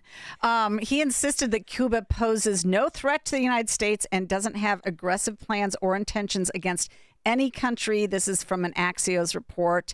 And that the island nation has hundreds of, but Axios reported that the island nation has hundreds of military drones and has been allegedly discussing plans to strike the U.S. military base in Guantanamo Bay and potentially Florida's Key West. So, I mean, look, we'd make mincemeat out of Cuba in a heartbeat. So nobody's worried about Cuba from military threat, but we do want to free the people. And I will say this, but in February of this year, three U.S. congressmen predicted that this was going to happen and insisted that it happen. that they go in and arrest Raul Castro and return the country to independence. So it's happening. 312-642-5600. Let's go to Dawn in Batavia. Good morning, Dawn. Good morning, ladies. I want to give an example of why behavior by Americans drives some Americans to cooperate with China and Russia and Venezuela and Cuba. Because until we solve the problems, wars are going to keep happening. So we have to look at why these things happen. I am a solar radio astronomer. I use radio telescopes around the world to monitor the sun for powerful solar flares and other solar activity that can cause things like droughts, agricultural loss of vegetation, and start wildfires, because powerful solar events can do that. We had radio telescopes in Puerto Rico, but some Americans didn't like it that other Americans were monitoring the sun, because some Americans seem to have a phobia about the sun. So when the Arecibo telescope collapsed, it was not rebuilt, and other solar instruments were shut down. For me to be able to gather solar data from that part of the world near the equator, which the sun passes over, and where solar flares can affect us here in Illinois from that location, I then have to be able to work with Russian and Chinese scientists to be able to get data from Cuba. All right. Thanks, Dawn. Okay. Appreciate the these are the complexities of life that we have to consider. Okay. Thanks so much. Yeah, for no, your phone I mean, call. okay. Look, there is obviously scientific cooperation that needs to occur, but we don't need Greta Thunberg, the fake scientist, going over there and saying that President Donald Trump is strangling the Cuban people deliberately, methodically, and openly. I mean, what does she know about anything? She doesn't. No, I don't even think she graduated from high school. She said Cuba stood up for the world. Now it's time for the world to stand up for Cuba. I'm asking all of you, every friend of peace, every defender of the right of peoples to determine their own futures, to join in. Does she understand how bad it is for the people of Cuba? Oh, by the way, I got to tell you, because this is really important. So there was a Cuban American that was approached by a journalist, and he was talking about Cuba and Trump. Take a listen. This is what is really going on. Do you have an opinion on the job that Trump is doing so far? Sure. I think he's doing great. What is he doing great right now? Everything, because I came from a communist country, and this country's becoming communist. Which country did you come from? Cuba. You're from Cuba. Yes. So what would you say to all the democratic socialists that think that socialism is the answer? Well, don't get her started. Don't get me started. Go off, Queen. Go off, Queen. I think you need to wake up and realize what's really going to happen when you have no food, no medical, nothing, because they take it all away from you. Oh, and by the way, you happy little darlings, your children don't belong to you either. They'll belong to the government. So that's what America has to look forward to. Oh, yeah. If they keep going down this path. Oh, yes. And do you believe that Trump is trying to stop it from happening? Of course. But they're trying to stop Trump. And let me put it this way. When you speak the truth, people will stop you. And there was one person that walked around this earth speaking the truth, and he got crucified. And that was? Jesus Christ. Jesus Christ. I'm not saying Trump is Jesus, but I'm just saying it's the same old pattern. So there you go. The Cuban Americans who have fled Cuba know the truth about what's happening in Cuba. And that's why I love that Marco Rubio, who I really want to be the next president of the United States, because he can, well, his parents came here legally from Cuba, and he knows what's going on. And also, too, I love that he could speak 2 languages. He doesn't need a translator. You know what I mean? Like, he can relate. That's why I wanted to play that opening in Spanish. It's him, relating to people in their native tongue. All right. When we come back on Chicago's Morning Answer, Darren Bailey on bended knees, and what's going on in Glen View with the murder of the Glenbrook South student. We'll have the latest. It's news, opinion, insight. This is Chicago's Morning Answer on AM 560. The Answer. Hey, if you're living with joint pain, listen up. I want you to try something different. You don't have to live in pain every day. Have a conversation with my friends at QC Kinetics and tell them I sent you when you do. They offer all-natural regenerative treatments for joint pain.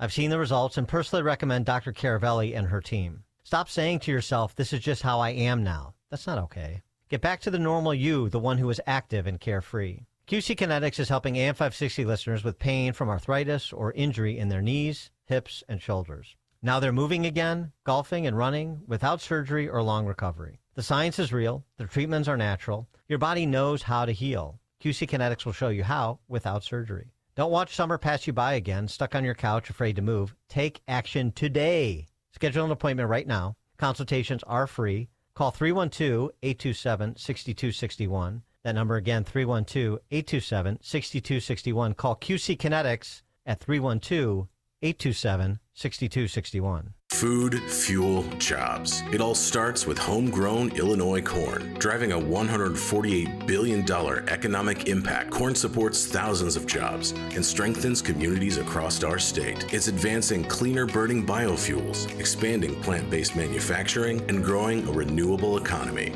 Illinois corn isn't just an agricultural success, it's a strategic investment in energy, innovation, and economic growth. See what's possible at ilcorn.org. What happens when feelings replace morality? If right and wrong are just personal opinions, then who decides why violence, theft, or chaos are wrong? In his new book, If There Is No God, Dennis Prager tackles the biggest questions of good, evil, suffering, and justice, offering clear arguments for anyone searching for moral clarity in a troubled age. If There Is No God by Dennis Prager. Available now at pragerstore.com. That's pragerstore.com. The following advertisement includes a celebrity impersonation. The summer heat in Chicagoland is no joke. And if your old air conditioner is making funny noises, you may already know it's time for a new unit. Look, your air conditioner, it's a disaster. People are telling me it's the worst ever. Don't sweat it, literally. When it comes to cooling your home, Air Right Heating and Cooling does it the best. And they love our country. Beautiful people. Rebates are still available. Financing is flexible. And at Air Right, installations are smooth and professional with no surprises. It's beautiful. Some people say it's the coolest air anyone's ever felt. I don't know. That's just what they're saying. It's doing an incredible job. Really tremendous. Plus, tell them AM 560 sent you and Air Right will give you $56 off any service. Visit Air Right Heating and Cooling today at AIR-RITE.com. Again, that's AIR-RITE.com. Air Right Heating and Cooling. Doing it right since 1959. Memorial Day is more than a long weekend. It's a time to honor the men and women who gave everything for this country. And what better way to show your patriotism than with a handcrafted American flag built to last for generations? At uniquewoodenflags.com, every flag is handcrafted from quality wood with a beautiful rustic finish that turns any room, office, garage, or backyard into a tribute to America. Choose from classic American flags, military branch flags, thin blue line designs, Don't Tread on Me flags, our very popular Trump collection, and more. These aren't cheap plastic flags from a big box store. These are handcrafted pieces of American pride. Honor our heroes this Memorial Day and give a gift that actually means something. Visit uniquewoodenflags.com. That's uniquewoodenflags.com. AM 560, The Answer. All right, this is one of those, what was he thinking? Darren Bailey on bended knee in front of Chicago City Council. I mean, I thought that space was reserved for Flip Chicago Red, but no, he got in there. Farmer. I mean, this is, and apologizing again. Just move on. Stop. To this city, I owe you something. I owe you an apology. I said some things about Chicago that were wrong. What I meant was that the political class is failing us, and I should have been more clear. 312-642-5600. You could text us too, because I was mortified when I saw that, because it looked like he was on bended knee, because if you see the juxtaposition between the mayor who's up, you know, on his big desk. His dais. And he's smaller than him, and it just looked like he was apologizing again. He made a mistake. He called Chicago a hellhole multiple times during his last run for governor. And I get it. And then he also sat there and explained, no, my wife and I, we've moved to Chicago. And yeah, okay. But we know that that's temporarily. You're not moving here.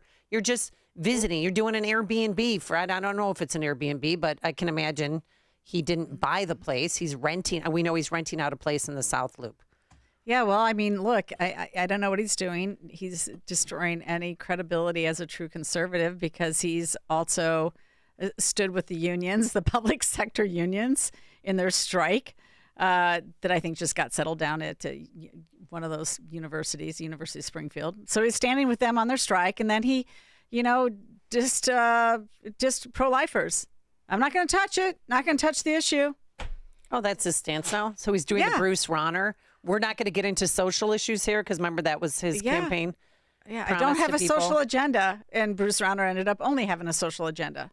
Yeah, he let his wife take over. Trans birth certificates to sanctuary state to taxpayer funding of abortion, which he signed.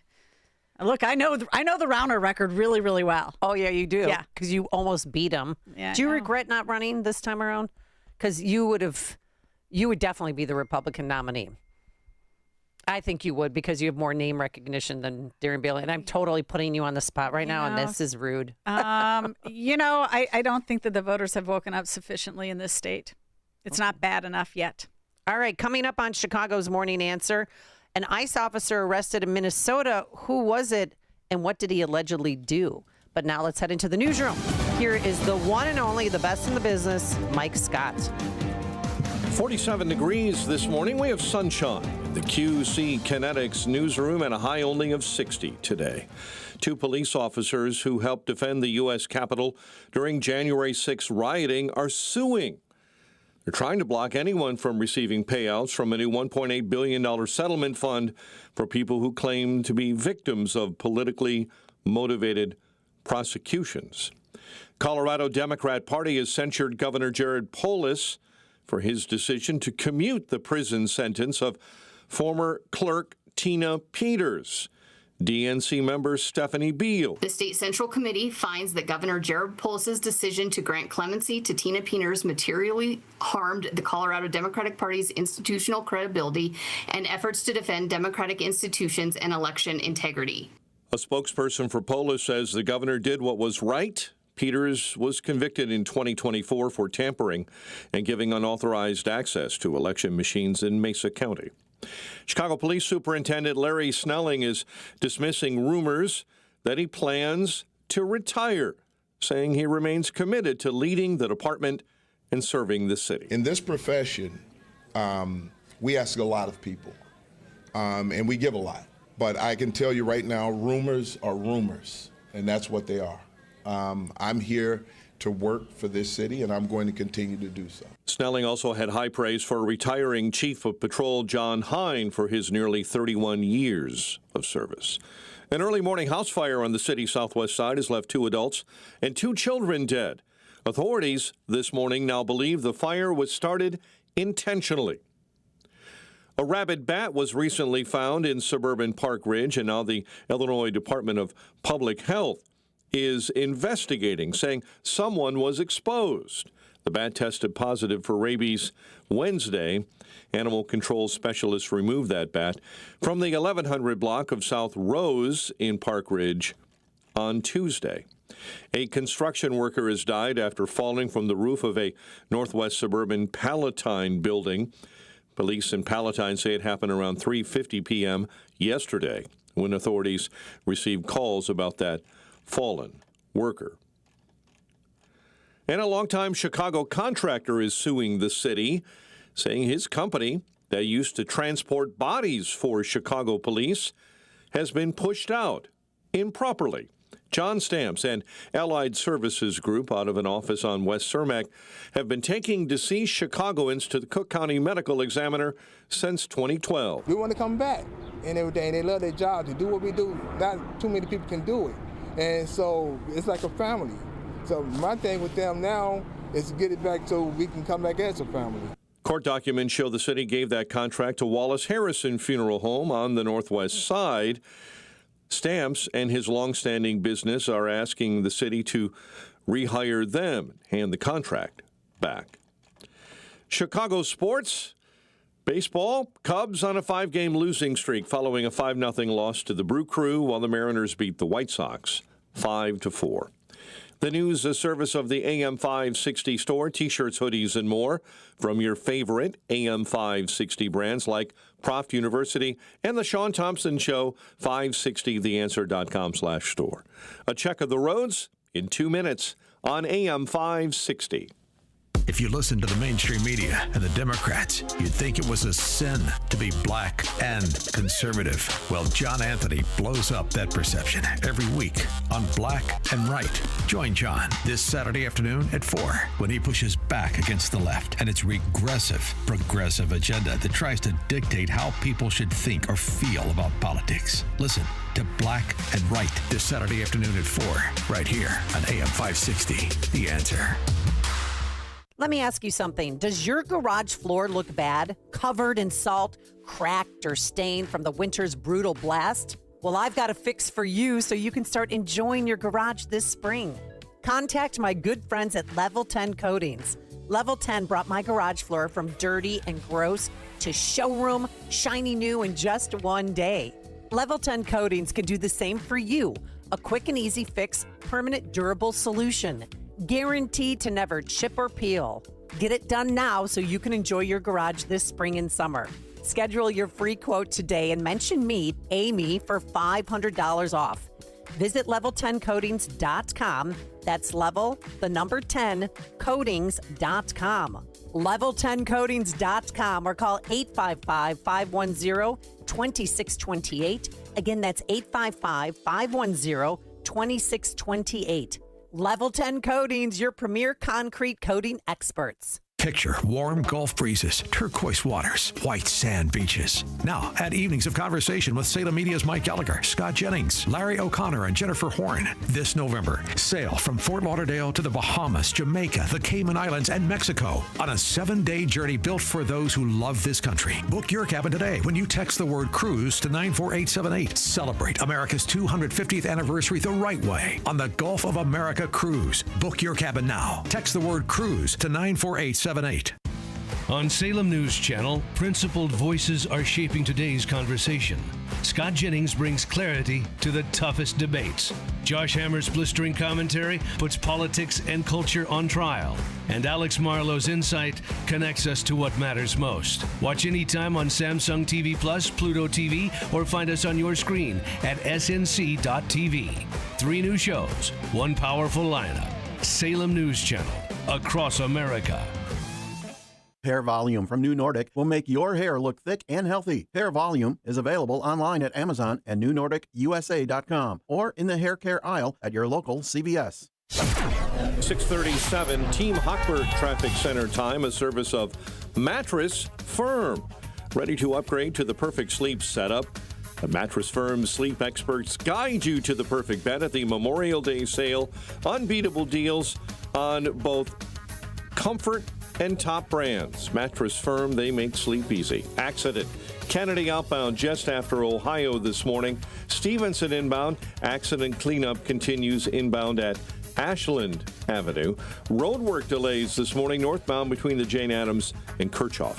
Chicago's Morning Answer continues next. But now a check of your forecast in the Air Right Heating and Cooling Weather Center. A cool day ahead. Clouds and sun with a high near 60. Overnight, cloudy and 51. Get the latest weather, traffic, and news updates online at 560theanswer.com. Now, from the Signature Bank Studios. If you're looking for the latest news, insight into what it means, and the sharpest opinion, there's only one station in Chicago where you can turn, and it's this one. We're AM 560, The Answer. All right, welcome back to Chicago's Morning Answer. Amy Jacobson, Jeannie Ives in for Dan Proft. You can hear us Monday through Friday at 11 a.m. from 11 a.m. to noon right here on the station. The Real Story, where we focus on local and state issues. So something happened the other day. An ICE agent was arrested in Minnesota. And it happened at the same time as the mosque shooting in San Diego. So it literally, that happened within minutes. So a lot of coverage was missed because everybody was focusing on that, which rightfully so, I understand. But I always like to find out what really was going on. Who was arrested? What did they do? With that, let's welcome back to the program Dustin Grage. He's a columnist at townhall.com. You can follow him on Twitter or on X at Grage Dustin. Good morning, Dustin. How are you? Doing well, Amy. Thanks for having me. Okay, so who was arrested and what did they allegedly do? Yeah, so this is the ICE agent. I believe it was right after the first incident where ICE agent was nearly run over, and he had to go back and defend himself. But then from there, of course, you have Tim Walz and Peggy Flanagan, Keith Ellison, other Democrats in Minnesota, just kind of spreading the fire a little bit too much, going off on saying how ICE agents are Gestapo and all these different things. Chaos ensues. Well, now we have all of these incidents happening, and this same night also a patrol individual's vehicle had been completely destroyed and ransacked. Firearms were stolen out of the back of the vehicle by protesters. So there's a lot going on this night. And then we also hear from DHS that a agent had been beaten with a shovel in the winter, and they were assaulted, and then the agent then fired a round back at an individual. I believe they shot their leg of this individual that was allegedly beating them with the shovel.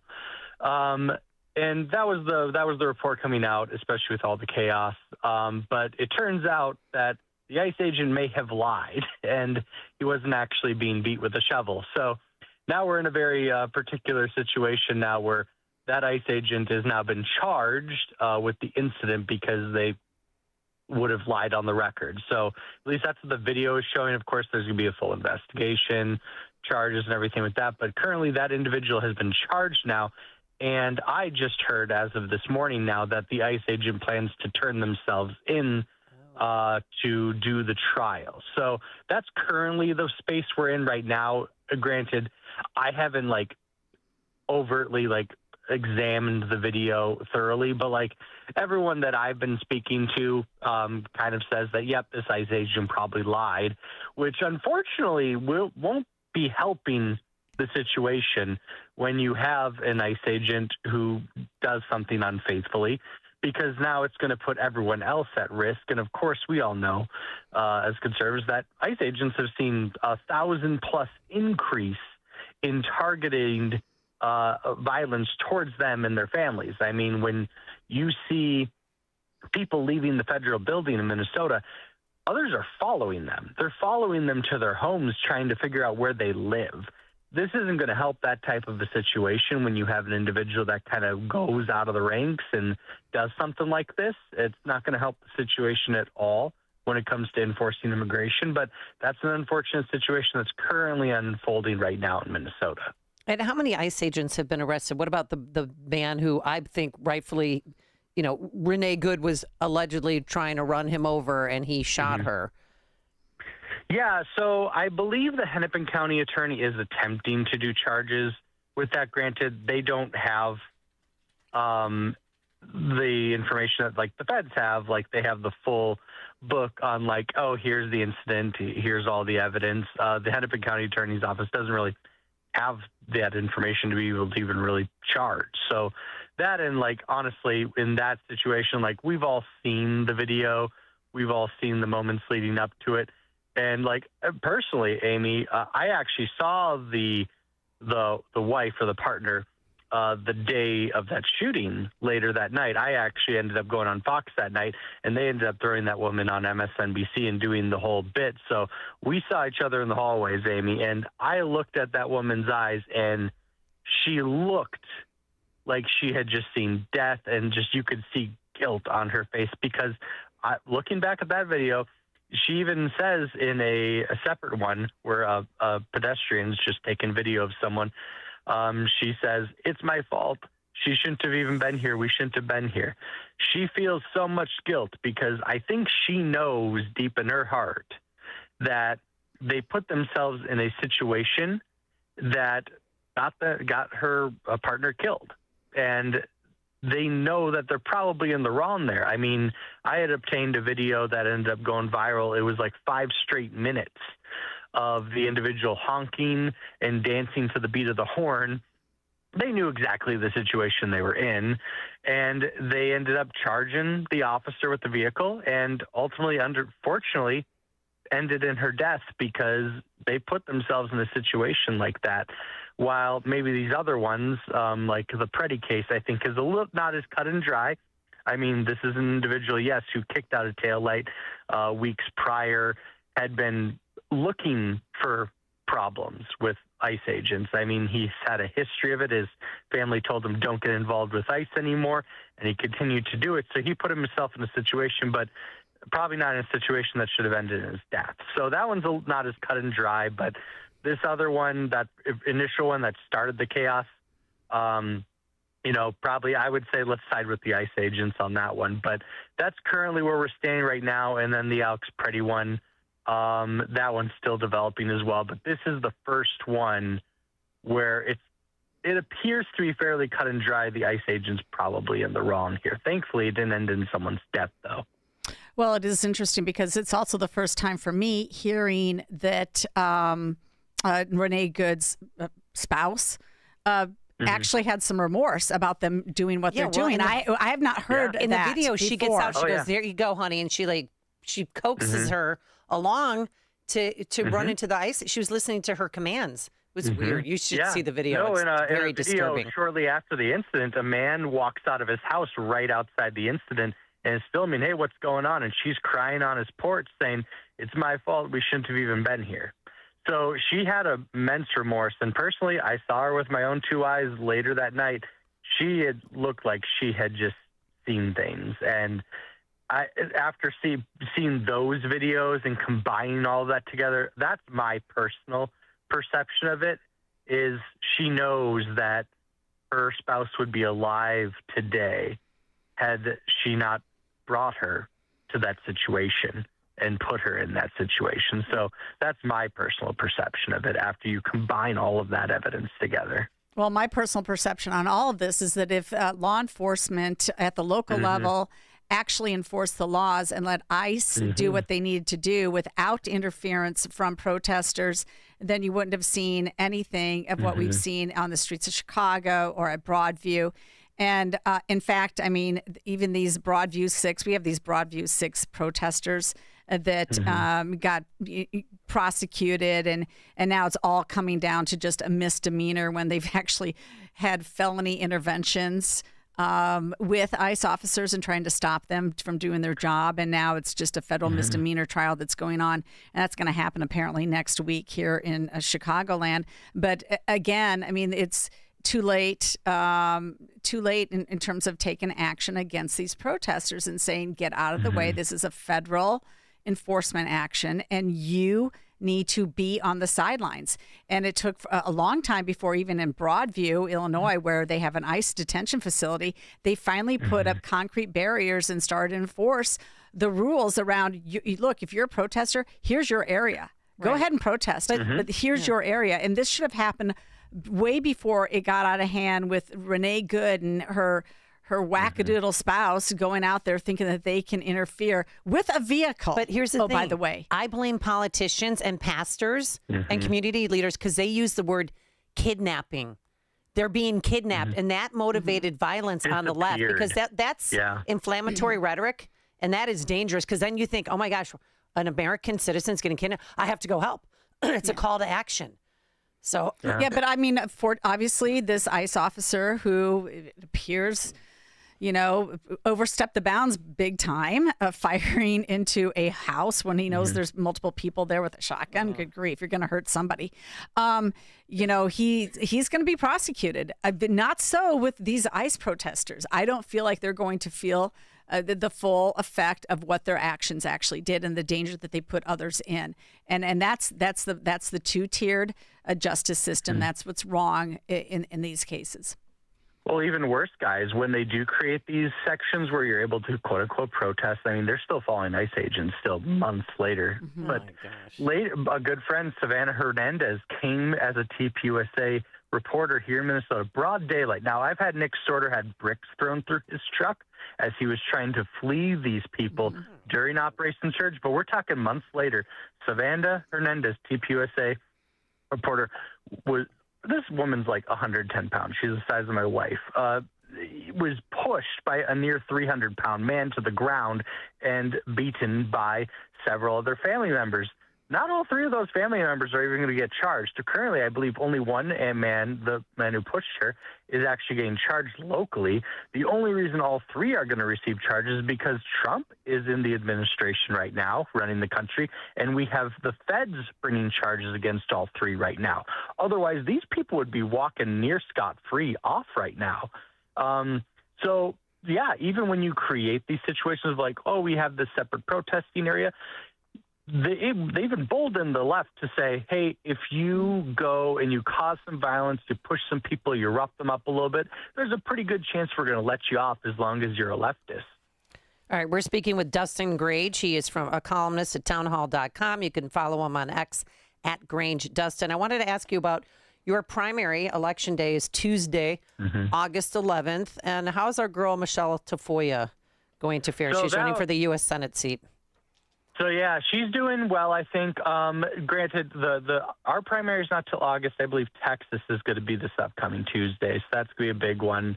But our convention is going to be coming up this upcoming Saturday. I would say Michelle is currently in second for the convention. Unfortunately, Minnesota Republicans, we're not that great at selecting statewide candidates. As you maybe have seen, we haven't won a statewide election in 20 years. But I have some great news.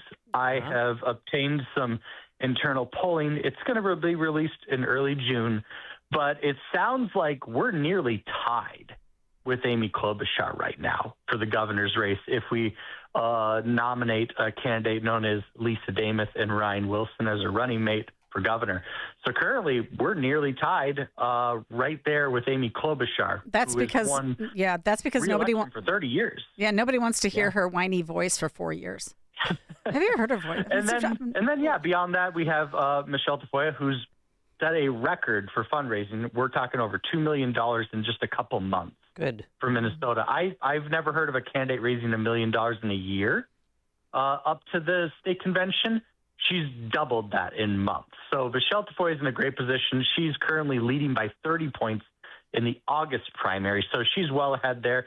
Now, if we can get her an endorsement out of the gate, it's going to make everything so much smoother for Minnesota Republicans. And I'll be at the convention next Saturday to make that case to delegates. There's a couple thousand that'll help make that decision. But if we can get her an endorsement and get her a nice runway over to the primary and into the general, while the Democrats have an intense primary, we're talking about, I think, about $6 million right now going at each other's throats right now. So if the Democrats are at each other's throats, they're spending all their money on a primary, and we can walk right into the general with our best candidate, who is currently outraising the Democrats in Minnesota in the fundraising race. So if we get Michelle there, they're spending their money on each other at each other's throats, we have a very real chance at not just winning some statewide seats, but potentially taking everything. So it's going to be a tough race. It's Minnesota, but there's real hope coming to the state for sure. All right. Thanks, Dustin Grange. We're going to leave it there. Columnist at townhall.com. And he joined us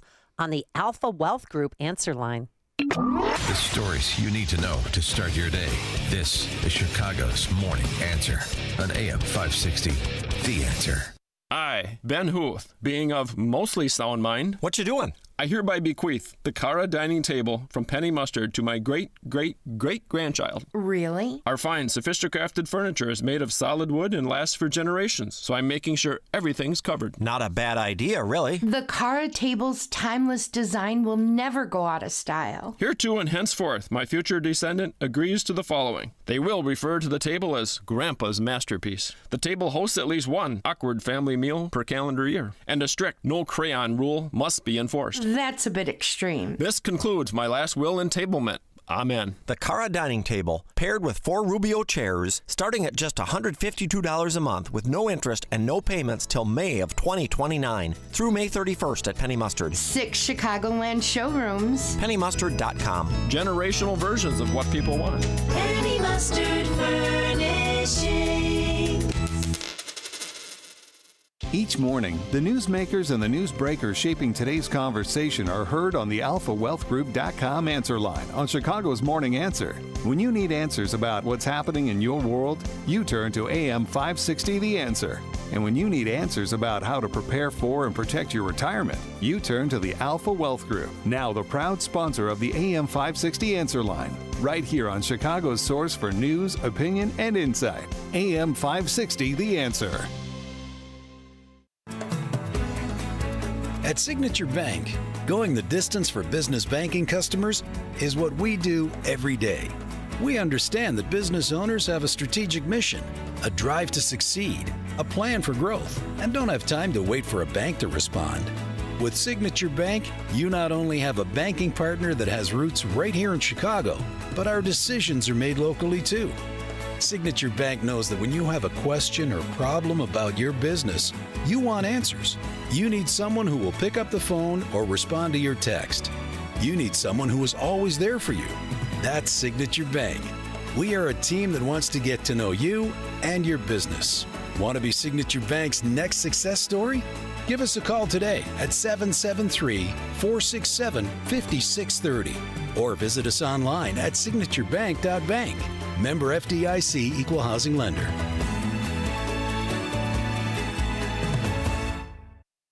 Do you owe $10,000 or more in credit card debt or personal loans? With credit card debt at all-time highs, Debt Relief Advocates is urgently notifying consumers of debt relief now being made available, designed to aid consumers with out-of-control credit card debt. Those who qualify and enroll for this relief program will only have to pay back a fraction of what they owe. This is not bankruptcy or a debt consolidation loan. This is a relief program that credit card companies would rather you not know about, as it ends your debt nightmare and saves you lots of money. Consumers owing at least $10,000 in credit card debt or personal loans can now take advantage of this debt relief as the cost of living skyrockets. Debt Relief Advocates has established a relief hotline for you to call to learn what debt reduction you may qualify for, so don't wait. For this free information, call the Relief Hotline at 800-522-2174. 800-522-2174. 800-522-2174.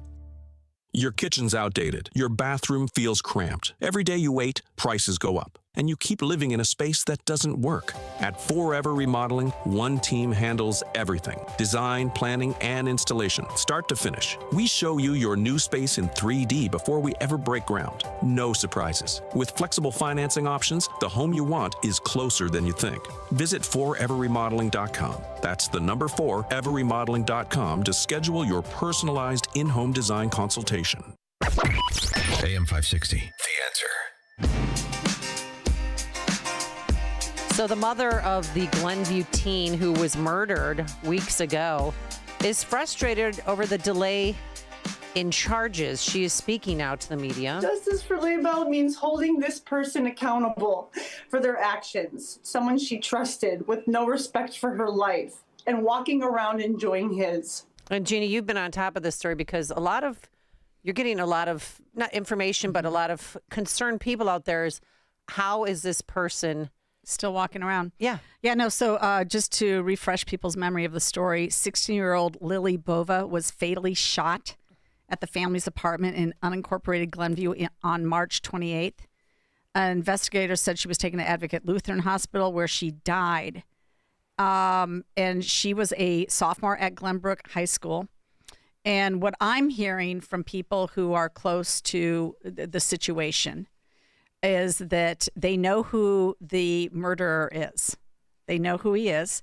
That the sister actually saw parts of it, saw the murder happening or was aware of what was happening. That they have actual video footage of the person who committed the murder. Yeah, and yet they're very, very upset because nothing is happening. There's been no arrest in this situation. So she's a sophomore at GBS. I'm hearing that he's possibly a student there too, and he's still going to school, allegedly. And according to ABC7, they claim, and the mother said that he turned himself in and they released him because of his age, maybe possibly his immigration status. So I called Cook County Sheriff's PR person yesterday and said, is this true? ABC7 reported this, what I just said. Is it true or is it not true? And she said, oh, I can't comment. So I said, well, I said, is he here illegally or is he here legally? She said, oh, I can't comment. I said, well, people in Chicago, even if they're 9 or 10 years old and they shoot and kill somebody, they get arrested and then are not released because of their age. So what the heck's going on? Well, and all she told me, oh, sorry for interrupting, but all she said was, we are working diligently with the state's attorney's office, which means they're preparing charges. You're talking 2 months. We're talking 2 months almost. And if there's video of him shooting her? Well, and apparently there was a grand jury, but yet the daughter or the sister of the Lily's sister didn't want to testify because she fears for her life because this guy is still walking around. And so this is, come on, guys, let's get this together. Everybody in the community seems to know who this person is, and they won't arrest him, bring him in. Get him off the streets. All right, coming up, Ives versus Pritzker. It's not a cage match. It's just a lawsuit. Today, we're going to have sunshine, a high of 61 degrees at 7 a.m., WIND, Chicago. President Trump probably won't like this. I'm Dave Anthony, Fox News. The new hardline nuclear stance Iran is taking. The supreme leader of Iran is saying that the enriched uranium inside the country must stay inside of Iran. This is a position they've held since the very beginning of all of these negotiations, and they're not budging on this as far as the Reuters reporting today. So we'll see how it complicates matters in these latest rounds of talks. The president still, though, hopes that Iran will come to a deal, but he's warning that he's willing to ditch this 6-week ceasefire and resume strikes if they give him the wrong answer. Fox's Aisha Hasni at the White House. There's a new Fox News poll showing the number of Americans opposing U.S. military action in Iran has risen to 60%. Half say rising gas prices are a major problem, and citing that concern, Walmart issued a worse than expected financial forecast in its earnings report this morning. Also in that Fox poll, Trump approval has dropped just 39%, like the overall job the president is doing. A big-time Trump supporter hospitalized in California after an attack outside his controversial house. The Escondido home has so many Trump flags and memorabilia, it's referred to by supporters and detractors alike as the Trump house. The owner in critical condition following the vicious beating outside the house. Fox's Gary Baumgarten, a suspect's in custody, but Raul Castro is not yet. The acting U.S. Attorney General says they intend to arrest the now indicted 94-year-old Cuban leader. Fox's Madeline Rivera details the charges. Conspiracy to kill U.S. nationals, destruction of aircraft, and murder. A superseding indictment states Cuban intelligence agents infiltrated a humanitarian organization, Brothers to the Rescue, back in the early 90s. Military officials allegedly then used this intelligence to shoot down 3 BTTR planes. 4 people were killed. America's listening to Fox News. 48 degrees, sunshine in Chicago. I'm Mike Scott in the QC Kinetics newsroom. Chicago Police Superintendent Larry Snelling dismissed rumors Wednesday he plans to retire, and also had high praise for officially retiring Patrol Chief John Hine for his nearly 31 years of service. It's going to be next to impossible to fill his shoes in the work that he did. His connection to people across the city, his ability to communicate with anybody, no matter where they were from, who they were. Snelling joined the department in 1992 as a patrol officer in Inglewood. An early morning house fire on the city's southwest side has left 2 adults and 2 children dead. Authorities now believe that fire was started intentionally. A construction worker has died after falling from a roof in Palatine. Palatine police say it was around 3:50 in the afternoon yesterday when they got a call about that fallen worker who was pronounced dead at the scene. Illinois Governor J.B. Pritzker ruling out the possibility of lawmakers passing multiple new tax proposals backed by progressive lawmakers before the end of the legislative session next week. I mean, I think they know where I stand. They've been working very hard on getting something done. It doesn't appear that they're able to get something done through the House or the Senate right now. Also in city council chambers Wednesday, Republican candidate for governor Darren Bailey delivered a message to the council and the city. Now, to this city, I owe you something. I owe you an apology. I said some things about Chicago that were wrong. What I meant was that the political class is failing us, and I should have been more clear, and I wasn't, so I apologize. The president, as well, was asked at the White House about the possibility of endorsing Darren Bailey. Well, I like Darren Bailey. J.B. Pritzker's a slob of a governor. You know, he could call me and I'd send the National Guard in. Chicago would have no crime. Chicago sports, Cubs on a 5-game losing streak following a 5-0 loss to the Brew Crew, while the Mariners took 2 of 3 from the Sox with a 5-4 win. The news, a service of the AM 560 store. T-shirts, hoodies, and more from your favorite AM 560 brands when you go to 560theanswer.com/store.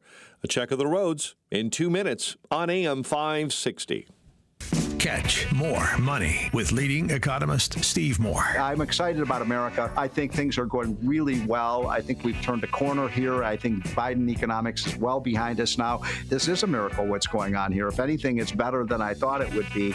So many good things can happen in the economy. Low inflation, low unemployment rate, consumer confidence up, business confidence up. All of the indicators are pointing north right now. It's More Money, Saturday at 3 on AM 560. The Answer. An official message from Medicare. I turned 65 this year. I knew it was time to figure out Medicare, and I had questions, like when to enroll and how to enroll. So I went straight to the official source, Medicare.gov, to get the facts about Medicare. I found answers to all my questions, and I'm ready to get started. And so can you. Just go to Medicare.gov to get the real facts about Medicare. Paid for by the U.S. Department of Health and Human Services.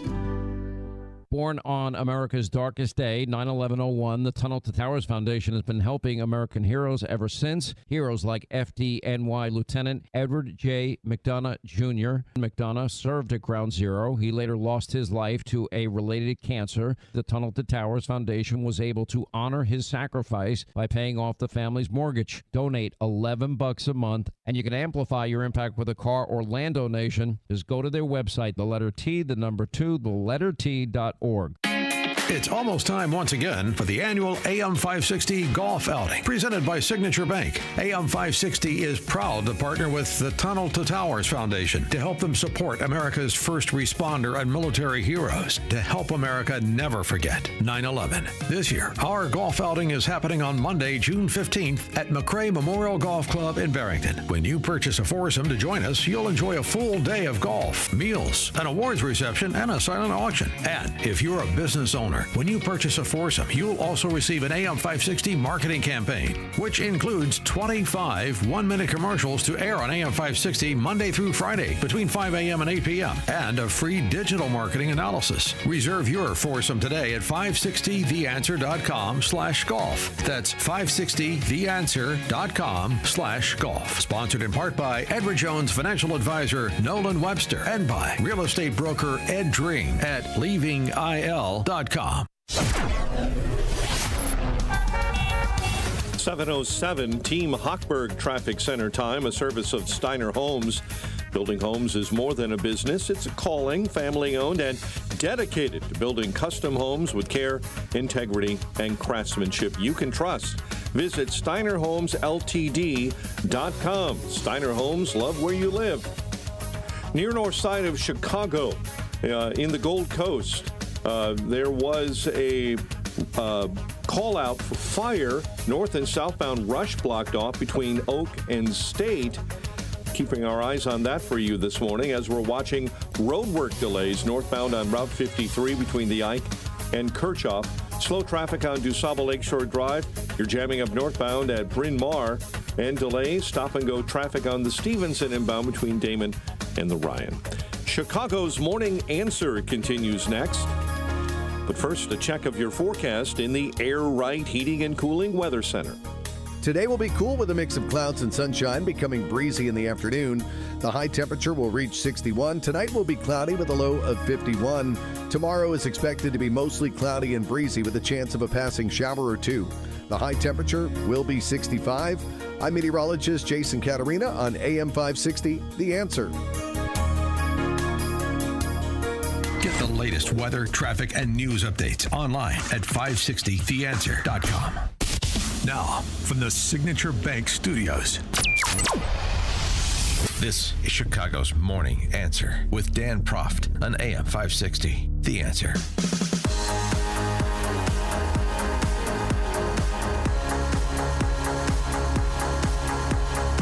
Let's get ready to rumble. We've got Ives versus Pritzker. Is it a cage match? No. No, it is a federal lawsuit that was filed about gerrymandering and redistricting. And, Jeannie, I'm doing my homework, as I always do. Well, that's good. Looking for stories. And not one local media station has picked up this story. I mean, you did have NPR Springfield, Bloomberg News, The Federalist, nationally, other publications have picked up the story. But, I mean, I'm just wondering if Pritzker paid off local media to keep it quiet and not discuss this lawsuit, because it's very important. Craig Wall, Marianne Ahern, Chicago Tribune, they all have my email, my phone number, Daily Herald. They know how to reach me. No, it's been crickets. And this is one of the first major lawsuits at post Louisiana v. Calais, which essentially said that you cannot use race when you are building your district maps. And so here to talk about this lawsuit is my lawyer, J. Christian Adams. He's the president and general counsel of Public Interest Legal Foundation. Prior to joining the Public Interest Legal Foundation, he served in the voting section of the United States Department of Justice. He was a Trump appointed Adams to the Presidential Advisory Commission on Election Integrity. He also appointed him as a commissioner to the United States Commission on Civil Rights, where he also now serves with a term through 2025. I guess that's a little bit dated. He's been involved in election lawsuits in 33 states and the territory of Guam. And guess what? He adds Illinois to that list of states. So I'm so pleased to have them bring this lawsuit on behalf of me in the state of Illinois. And so he joins us right now. Thank you so much, Mr. Adams. Good morning. So tell us about this lawsuit and tell the listeners, rather, about the lawsuit and why this is important. Right. 2 weeks ago, the Supreme Court issued a decision in Louisiana versus Calais, and the core of the decision was you can't use race to allocate power. In other words, you can't use racial criteria to decide who's in charge. And that's because of the 15th Amendment to the Constitution. It's been there since 1870. And the Supreme Court breathed life into it and said you just have to not use these things when you're deciding who's in charge. So it's interesting because not shortly after finding out about our lawsuit in Illinois, Senator Eric Schmidt said, J.B. Pritzker called Calais an abomination. No wonder Illinois built one of the clearest race-based redistricting regimes in the country. And so explain why ours is so clearly race-based Voting Rights Act. Yeah, because they had redistricting criteria in the code, in state law, that says you have to do this. It's right there in the statute that says when you draw district lines, it doesn't matter if it's for Congress, school board, whatever, that you have to use these now illegal criteria and create districts on the basis of race, which is exactly the opposite of what the Supreme Court said. And then Pritzker, your governor, went out and talked about it. Yeah, this is what we're doing. I mean, he gave up the ghost and admitted that they were doing this. So it's an incredible situation where Illinois is doing precisely what the Supreme Court just said was completely illegal 2 weeks ago. It's also interesting that the Chicago media admits this. I mean, WTTW, after the 2021 maps were completed, said Democrats put premiums on drawing districts advantageous to their party, protecting the 1st, 2nd, and 7th districts designed to yield black representatives, despite a decrease in Illinois' black population, and creating a 2nd district that props up a growing Latino population to elect representation of their choosing. So everybody recognizes that they've been using race-based gerrymandering districts for a while now. Well, I would guess that's why you're not hearing much in the Chicago newspapers, because they know they're like deer in the headlights. Like, oh no, what we have been thinking is good is in fact bad, and they're going through the psychological realization that their dreams of allocating power this way are dead. Could you go back just before we go forward? I want to go back a little bit because, of course, Louisiana v. Calais came out of the 5th District Appellate Court. And prior to that, moving up to the Supreme Court, there was this Texas decision in the 5th District. And I really think it's important for people to understand why the Texas redistricting occurred in 2025. It was based on a different race-based district that was drawn in Texas, where they had a court decision saying, guess what, you need to redraw your map. So a lot of people are saying, oh, this is all Trump wanting more representations in Congress. And certainly that's probably part of why they're redistricting. But there was also this court case that I think people do not understand. Yeah, it's an important case. It's called Pettaway versus Jackson. Pettaway versus Galveston. And in fact, I worked on that case. It's out of Galveston County, Texas. And they were drawing districts there. They're called coalition districts when you combine different races to create a political district. And the court in Galveston said, look, this is what the law is in Texas. We have to create these districts. So we appealed it to the Fifth Circuit. And the Fifth Circuit threw out that interpretation of the Voting Rights Act and said, you don't have to do this anymore. Well, that's what set off the dominoes. But guess what? That's exactly what Illinois does. It actually has a statute that says you have to do what the courts have said is illegal, that you don't have to do. So it's a bizarre situation where the law is way ahead of Illinois code, and it says this is illegal. You can't do this under the 15th Amendment. Don't forget, the 15th Amendment, guys, go look it up. It says you can't use race in creating voting rules. It's a great thing. It's moral. It's exactly what it ought to be. And that's unfortunately what Illinois is doing. So do you think Illinois has become one of the most gerrymandered states in America? Well, it's the most illegally gerrymandered. There's nothing necessarily wrong with political gerrymandering according to the Supreme Court. But when you start using race, it's illegal. You can't do it. It's, hello, did you guys miss the Civil War? Did you miss the Civil Rights Movement? That's the problem here, is you can't use certain illegal criteria. Well, I'm reading from the actual statute. It is clearly based on race.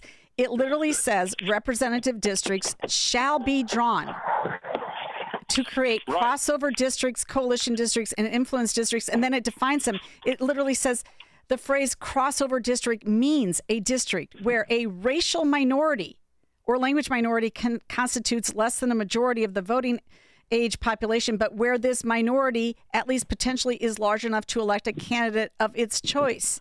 Same thing with coalition districts. It's where more than one group of racial minorities. I mean, they use that term throughout the statute. It's clearly race-based. I predict that this outcome. I think that they should just, give up right now because it's so clear, and they have given up before when they found out that their minority teaching scholarship program was completely unconstitutional as well. They went to a settlement right away and changed the law. So what is your prediction here?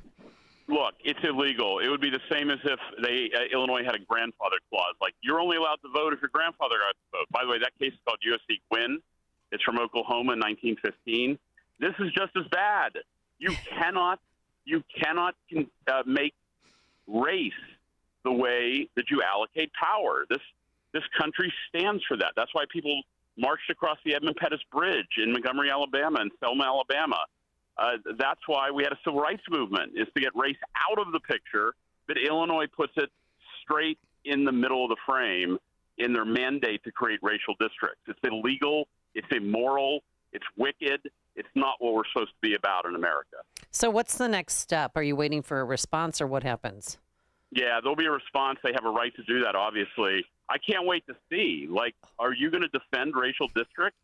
What they'll do is they'll try to trim in Calais. They'll say, well, it didn't really say this. Good luck. Good luck if you want to take that to the Court of Appeals, too. Real good luck there. And super good luck if you want to go to the Supreme Court. This is an illegal racial mandate to allocate power in the state of Illinois. And by the way, It's not just legislatures. It's school boards. It's county boards. It's everything. Well, so a lot of people have asked me, well, okay, great. So the maps will be all thrown out and we'll have a new map before the 2026 midterms. That's not going to happen. No, of course not. Look, I sued Guam because they didn't allow white people to vote in a plebiscite, status plebiscite for Guam. You only could vote if you were Chamorro, which is a race. And that case took 10 years, believe it or not. It went to the Ninth Circuit twice. So the defenders of racial quotas and racial criteria are very dedicated to defending their wickedness.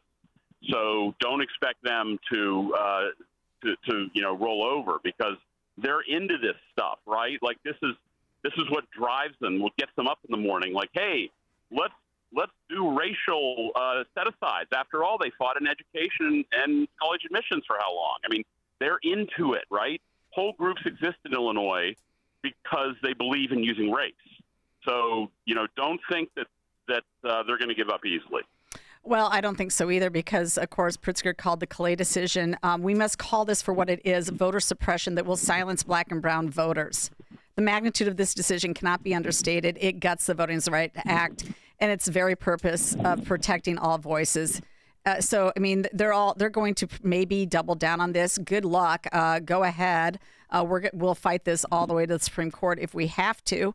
Of course, this could not be more like bigger hypocrisy. I mean, Pritzker, when he ran in 2018, promised that he would have an independent commission draw the maps. He didn't do it. The Democrats drew it behind closed doors. The first map was thrown out because it used faulty voting data to begin with. Finally, they had their fourth map. And out of that fourth map, of course, you get Lauren Underwood reelected again. She represents a district that is 63% white, 9% black. She is a black congresswoman. We don't have a problem politically electing white people a vote for black people. We put Obama in office twice. Exactly. So this is stupid. And guys, what you just said is more important than you might realize. If white voters are electing black candidates, that means you don't have racially polarized voting, and that's an element of the Voting Rights Act. I'm not going to get into the weeds on it, but if they can't prove racialized polarized voting, that blacks and whites won't vote for each other, then they're not allowed to use a racial remedy because they haven't proven a Voting Rights Act violation. That's the only time you can create a minority-majority district intentionally, is if there's a Voting Rights Act violation. And if whites are voting for black, there ain't going to be a Voting Rights Act violation. That's what makes this so wicked, is they just ignore the limits on race-based line drawing, and they just go all in and say, hey, draw on the basis of race. That's what makes it illegal. Well, it's all race all the time down in Springfield. There's a number of laws that need to be challenged on the basis of race. And so I really appreciate you bringing this case forward. And you've got a long experience in this type of election challenges. And so thank you so much for, standing up for us in Illinois. I really appreciate it. Having fun. All right. Thank you so much, J. Christian Adams, President and General Counsel for Public Interest Legal Foundation. And he joined us on the Alpha Wealth Group Answer Line. The more you listen, the more you'll know. This is Chicago's Morning Answer. Morning Answer on AM 560. The Answer. When the seasons shift, you need a heating and cooling team you can trust to keep your home just right. That's where Arlington Heights Heating and Cooling, the original, comes in. This family-owned gem has been a local favorite for more than 45 years, sending only their own top-notch, highly trained technicians to your door. Whether it's a quick repair, a full installation, or anything in between, their work is unmatched, and their customer service feels like family. Keeping you cozy in the winter and cool in the summer, Arlington Heights Heating and Cooling delivers comfort you can count on. I've known Garrett and his family for years, and they are great friends of AM 560. Dial 847-545-1700 or visit arlingtonheightsheatingandcooling.com. Mention AM 560 and enjoy 20% off your first service call. Again, go to arlingtonheightsheatingandcooling.com. The original Arlington Heights Heating and Cooling, not the biggest, but absolutely the best. And now it's time for the Cat's Corner. This is John Catsimatidis, the Cat's Corner. Well, I remember the movie Mr. Smith Goes to Washington. What happened? We have too many politicians in Washington that know nothing about business. Why? We need more common sense in Washington.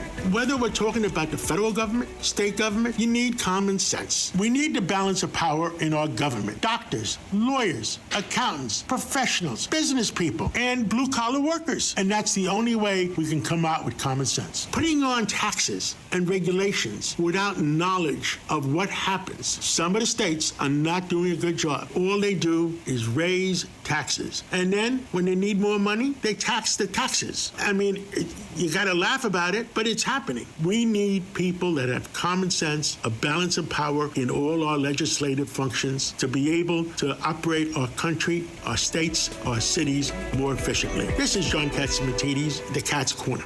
I'd like to tell you about a man named Phineas who as a child survived the Holocaust. Phineas survived because Christians hid him from the Nazis, risking everything to save his life. Today, Phineas is in his 80s. He can no longer stand on his own or even leave his home to receive medical care. And when sirens sound and missiles fall, he doesn't have the time or the strength to reach safety. But once again, Christians are helping to save his life. Through the International Fellowship of Christians and Jews, a mobile clinic brings doctors and medicine right to Phineas's doorstep, providing care that he otherwise would not receive, especially during a time of war. Phineas said, "Christians saved my life during the Holocaust, and now again, they are helping me." As Israel's Holocaust Remembrance Day approaches, remember these precious children of God by lifting them up in prayer, asking for his protection, his comfort, and his peace. Stand with Israel in prayer by visiting supportifcj.org. That's supportifcj.org. AM 560, The Answer. All right. Memorial Day weekend, the kind of unofficial start of summer, and we want you to make your summer plans and join us on Monday, June 15th at the McRae Memorial Golf Club in Barrington, our annual AM 560 golf outing sponsored by Signature Bank. And the proceeds are going to Tunnel to Towers Foundation. And a program note at 8:35, we're going to speak with a Tunnel to Towers board member who's going to explain to us why they need our help. And this is a call to action to sign up today. You will enjoy a full day of golf, which includes a box breakfast, lunch buffet for our morning golfers, lunch, and a dinner buffet for our afternoon golfers. It's a beautiful venue, absolutely breathtaking. You feel like you're in a different world when you're at this golf course.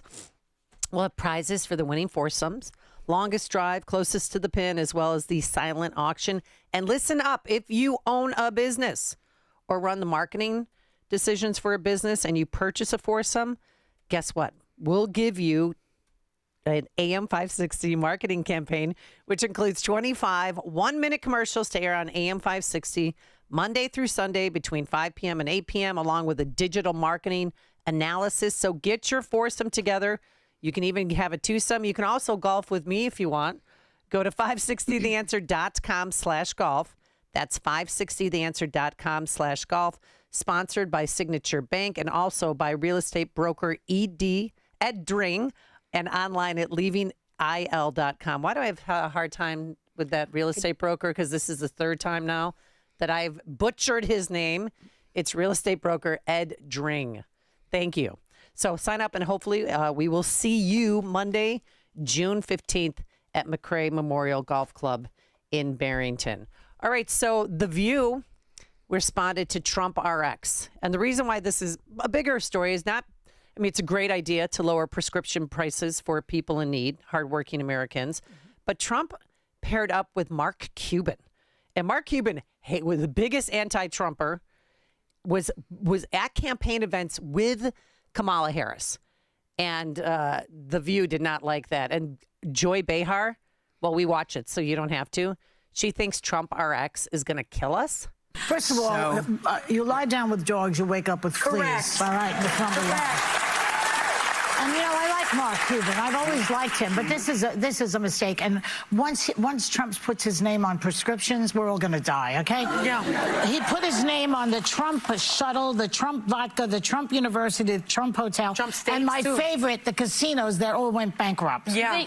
The drugs Do not go there, The drugs Mark. don't actually have his name. They're existing drugs. Whatever. It's a If he's marketplace involved with it. No, I literally a What is medication that I had to take for IVF is a tenth of the price on Trump RX. I don't, whatever, it's tacky that his name is on it. Mark Cuban has dedicated his life to bringing down prescription drug costs. The average family, 1/3 of Americans cut back on essential foods and utilities to be able to cover their prescription drug costs. You're not going to convince me that just because Trump's involved, we should be like, screw it, don't bring down prescription drug costs. If he's going to make a profit out of it, don't take it. I completely agree with that. Americans I agree with you, Joy, on this one. No, He and is the a woman that failed just spoke, businessman. she used IVF to get pregnant. She recently had a baby, and the price was 90% less than it normally is. Well- So Trump he said he was going to do it, and he actually is living up to a campaign promise. Well, watch out, Illinoisans, because there's a proposal in the state house that would eliminate private insurance and cover undocumented migrants. They want universal health care. Oh, no, There's an actual bill, Senate Bill 2873, introduced by Mike Simmons. Mike Simmons, who went to Ignatius and then Amherst. I mean, this guy is Mr. Privileged of all things. And he introduced this. And I'll tell you this, if he got sick, he'd go and fly to a different state. 100%. Yeah. Where they have so the best doctors. it would create the Illinois Health Services Program, a single state-administered healthcare system designed to replace most private insurance and expand access to care statewide. Eligibility under the plan is based solely on residency, not citizenship or immigration. This is very concerning. The plan would eliminate deductions, copays, and coinsurance for covered services and automatically enroll residents through healthcare providers. Patients seeking care would be presumed eligible. Oh, that's nice. Just like we have for taxpayer funding of abortion. You show up and you want Medicaid, they just presume that you're eligible for it, and then you can go get your abortion on the taxpayers. And later, you would have to complete a brief application to receive the State Health Services card. Coverage would be valid statewide and in emergency situations anywhere in the United States. Can you imagine universal health care run by these Democrats? They can't run electronic monitoring in the city of Chicago. They can't run anything. They can't run anything. It's a disaster.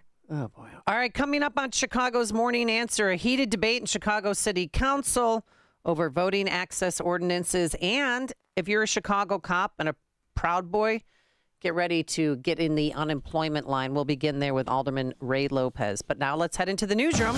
Here is Mike Scott. 48 degrees, sunshine. In the QC Kinetics newsroom, we see another cool day in store with a high only of 60. The Supreme Court is expected to continue delivering decisions today. The court is halfway through handing down rulings in about 60 cases this term.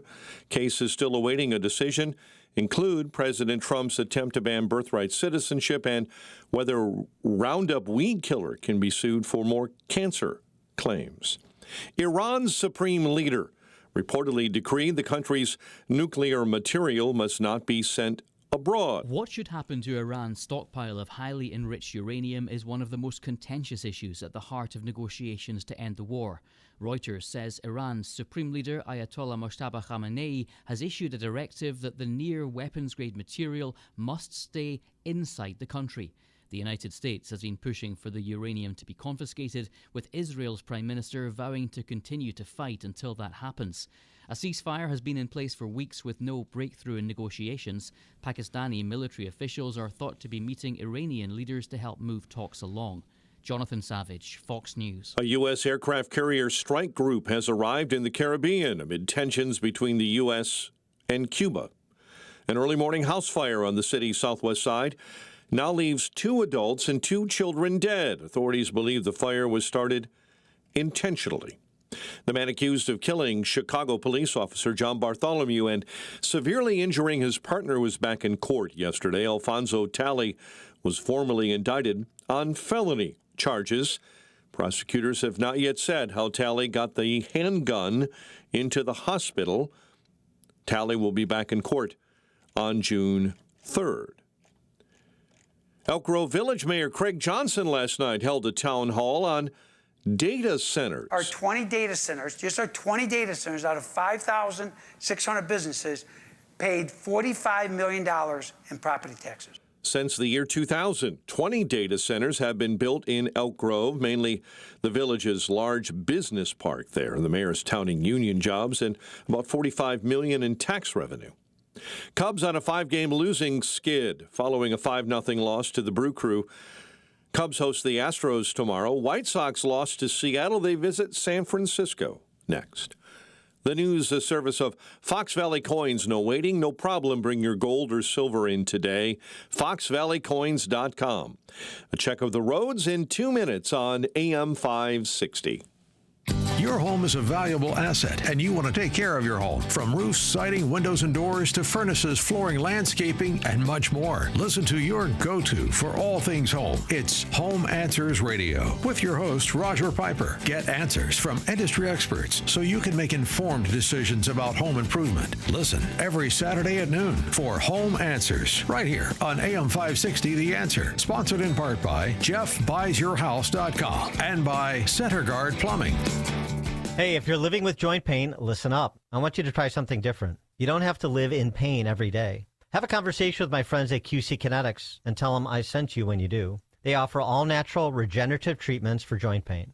I've seen the results and personally recommend Dr. Caravelli and her team. Stop saying to yourself, this is just how I am now. That's not okay. Get back to the normal you, the one who is active and carefree. QC Kinetics is helping AM 560 listeners with pain from arthritis or injury in their knees, hips, and shoulders. Now they're moving again, golfing and running without surgery or long recovery. The science is real. The treatments are natural. Your body knows how to heal. QC Kinetics will show you how without surgery. Don't watch summer pass you by again, stuck on your couch, afraid to move. Take action today. Schedule an appointment right now. Consultations are free. Call 312-827-6261. That number again, 312-827-6261. Call QC Kinetics at 312-827-6261. Picture warm Gulf breezes, turquoise waters, white sand beaches. Now, at Evenings of Conversation with Salem Media's Mike Gallagher, Scott Jennings, Larry O'Connor, and Jennifer Horn. This November, sail from Fort Lauderdale to the Bahamas, Jamaica, the Cayman Islands, and Mexico on a 7-day journey built for those who love this country. Book your cabin today when you text the word cruise to 94878. Celebrate America's 250th anniversary the right way on the Gulf of America Cruise. Book your cabin now. Text the word cruise to 94878.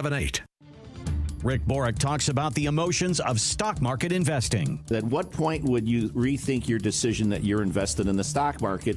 And you'll notice that someone who answered that question 6 months ago saying, I'm not going to panic until it's down 30%, calls you up on the phone and says, it's down 8, what's going on? And I says, what happened to the 30% guy, right?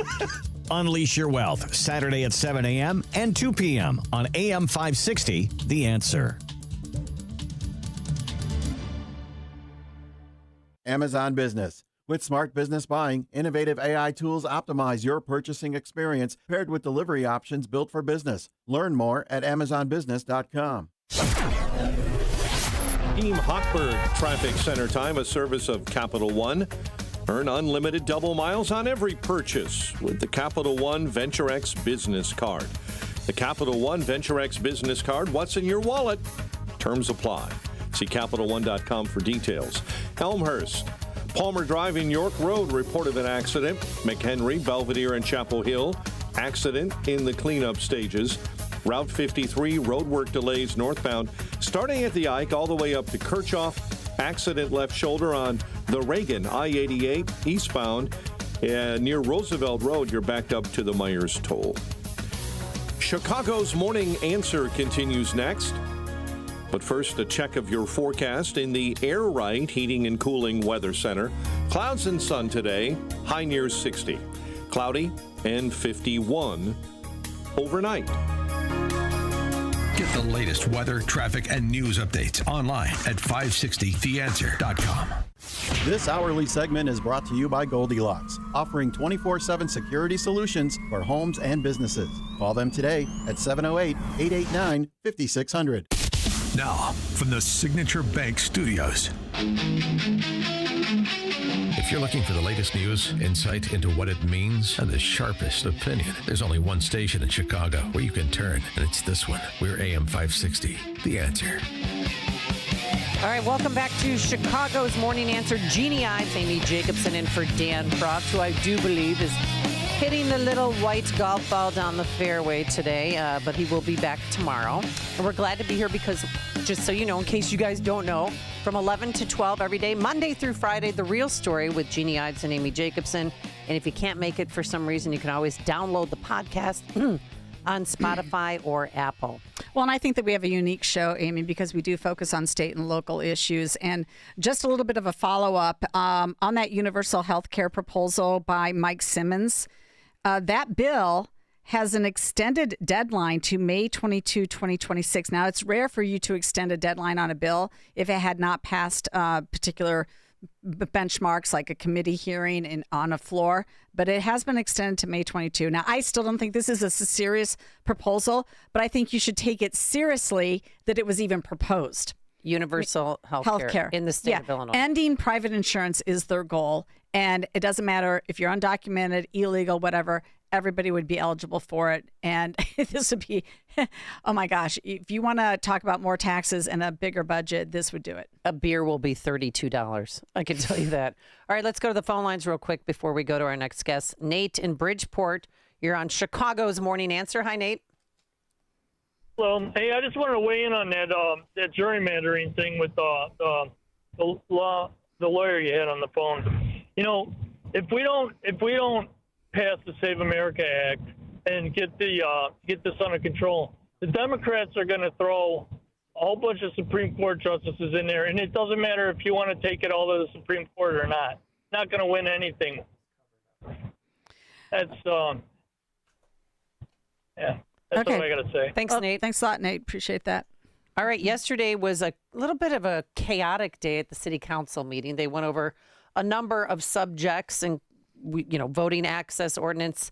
The big news, I think Chicago cops can no longer be part of Proud Boys. The city council voted 28 to 21 to approve the ordinance that requires police department to fire officers who have ties to groups like 3%ers or Proud Boys or any groups that they deem to be extremist or hate groups from working on the Chicago Police Department. Okay. You can be a garbage collector. You can work for Streets and Sand, I should say, not garbage collector. You can work at the Water Reclamation District and be a Proud Boy. But if you're a Chicago cop, you can't be a Proud Boy.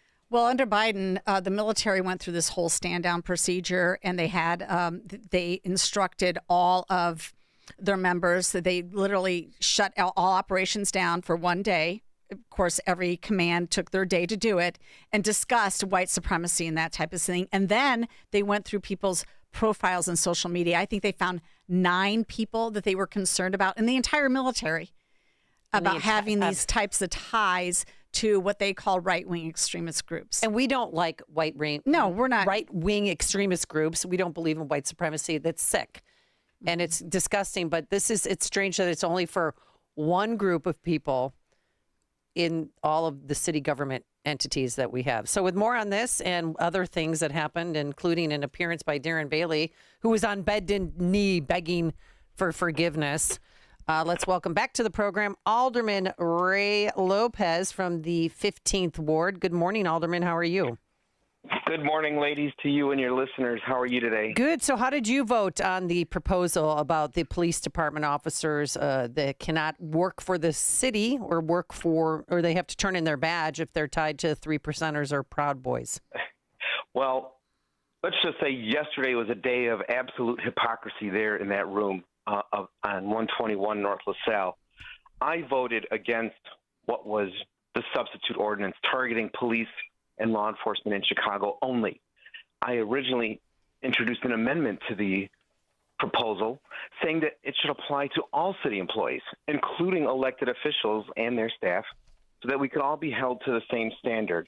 And despite all of the gaslighting and inflammatory rhetoric from the progressive left saying that, no, this is about the police, this is about law enforcement, this is about people in authority, I guess they forget that aldermen have authority.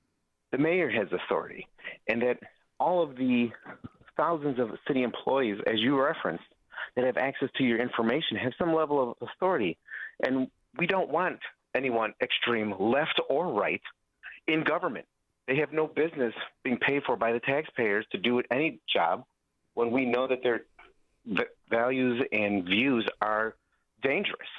And I even quoted the behind-the-scenes website, which calls for the abolition of the United States, the destruction of the imperialist American empire, as an extremist group that one of my colleagues, Alderman Byron Cicho Lopez, has no problem associating with, no problem burning flags in front of City Hall with, and yet he would be precluded from being penalized for that action, but he's more than willing to go after the police for any perceived connectivity to any extreme groups.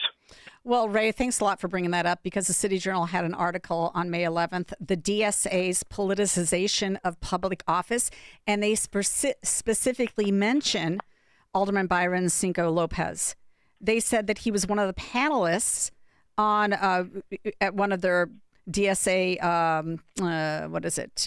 They had a convention. Yeah, their convention, right. And in that, he discussed elected socialists' responsibility to open up our spaces to organize and organize and organize from the ground up, organize in every space you know.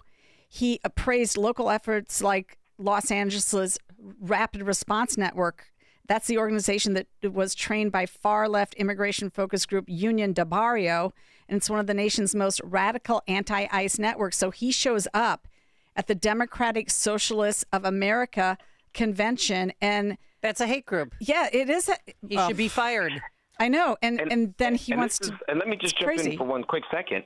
This is also the same guy, along with Rosanna Rodriguez Sanchez, the other queen of communism in the council, and newly installed Alderman Anthony Quesada, who just introduced a resolution calling for the release of a known affiliate of Hamas terrorism. Oh, God.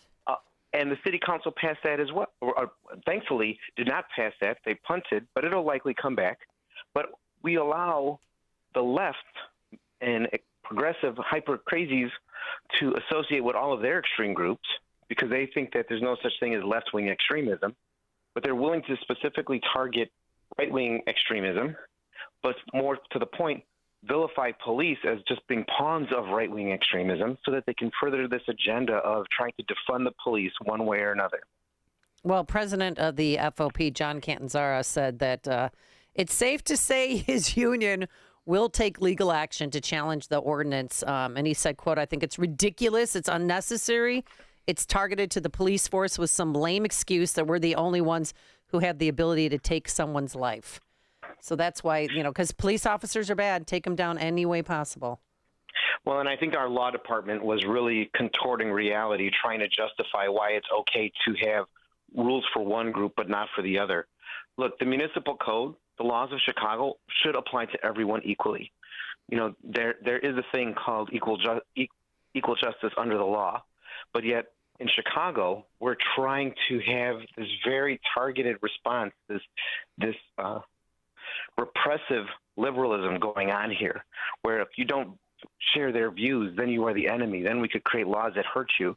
And yes, they're targeting police today, but they'll target the rest of us who have common sense if given the opportunity, which is why the upcoming elections in 39 weeks are so important, and that we really need to start electing people vigorously who have a brain and aren't afraid to use it. Well, obviously, you guys have much bigger things to do than this. The city is,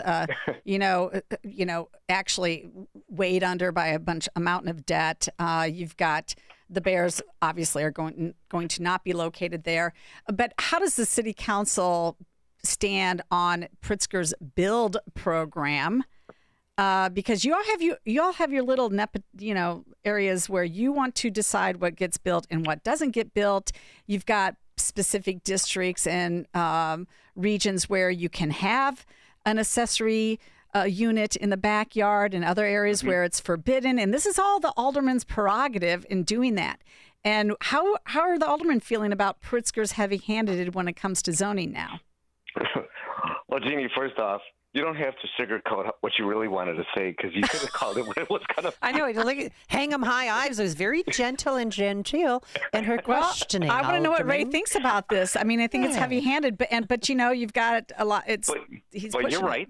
You have 50 wards with 50 aldermanic fiefdoms with 50 ways of determining zoning issues. You know, that is one of the issues that confounds development more often than not, because what I want to do might be different from what a socialist wants to do, what might be different from someone on the south or west side wants to do. And we don't have a uniform standard for community engagement, a uniform process for moving forward. And that's always been an issue, politely referred to as aldermanic prerogative, but it's, you know, what the alderman wants is what the alderman gets in their wards, and that's how it goes in the city of Chicago. Now, enter J.B. Pritzker and his Springfield allies with this BUILD Act to try to put affordable housing everywhere.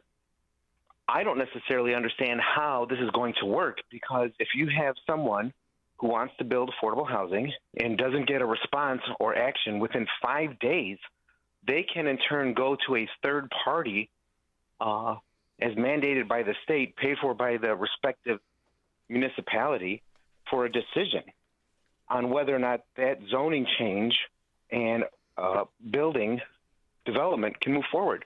And we're talking anything from a single-family affordable unit to multi-unit. All of us know you can't even get mail within 5 days. So how are you supposed to give notice? How are you supposed to engage the community? How are you supposed to fill out an application to meet these timelines? In theory, it sounds good, because I've always been a proponent of proactive permitting. It should be a yes until it's a no, not a no until it's a yes. But I think there's some realities that need to be incorporated in this legislation that, quite frankly, are missing. You're not going to be able to meet the standards that they've set, even in the best of cases, and you're going to cause so much chaos and confusion, because now you're going to say, well, I got approval, or I'm going to go for approval because I didn't get an answer in 5 days. The local municipality might not even know for 5 days that you're applying, and you've already triggered a secondary process. So I think it's good in the headlines, but the practical application of it is going to fall way short. Well, look, you guys control the majority of legislators in Springfield, and you guys have a lot of. You could push back on this. And honestly, Governor J.B. Pritzker, his latest Substack is all about his build program and affordable housing. Well, I'm worried that. So are you pushing back? Is my question. Are you pushing back on this? I've done interviews where I've questioned what we're doing with this. The sad part is we know that this administration at City Hall has absolutely zero relationship or credibility in Springfield. Mm-hmm. And I don't even think he even knows that this is happening. I don't think Brendan Johnson is aware of how dangerous this is going to be for zoning matters. And it makes it very difficult when the head of the largest city in the state with 2.7 million people won't even have a conversation with some of the most basic issues that they're both trying to work out on, which is housing. But yet now we have competing agendas. Well, it's going to be disastrous, because we know Pritzker has no love for Johnson. He's basically called him clueless multiple times. And I don't think that anything that Johnson has to say is going to change this. And I don't think there's one single alderman that has enough sway to motivate 70-plus members of the General Assembly to undo the governor's signature housing piece. Well, what's going to happen to downtown, all those vacant offices that Johnson wants to convert into affordable housing? Sounds to me like it's the CHA all over again. Well, as we try to figure out what to do with these buildings, and Alderman Conway has been leading the charge to try to use TIF dollars to help the building owners repurpose their buildings into residential, whether it's affordable, I don't think any of them are Section 8, or even if they're market rate. One thing for sure is going to happen, which is the tax base is going to shift. The property tax levies, which downtown would pay more as a commercial district, if you turn that into a residential district, the homeowners throughout the city of Chicago, who traditionally have enjoyed lower property tax payments because the commercial properties downtown paid more, will now continue to see annual increases, even if government chooses not to increase the levy.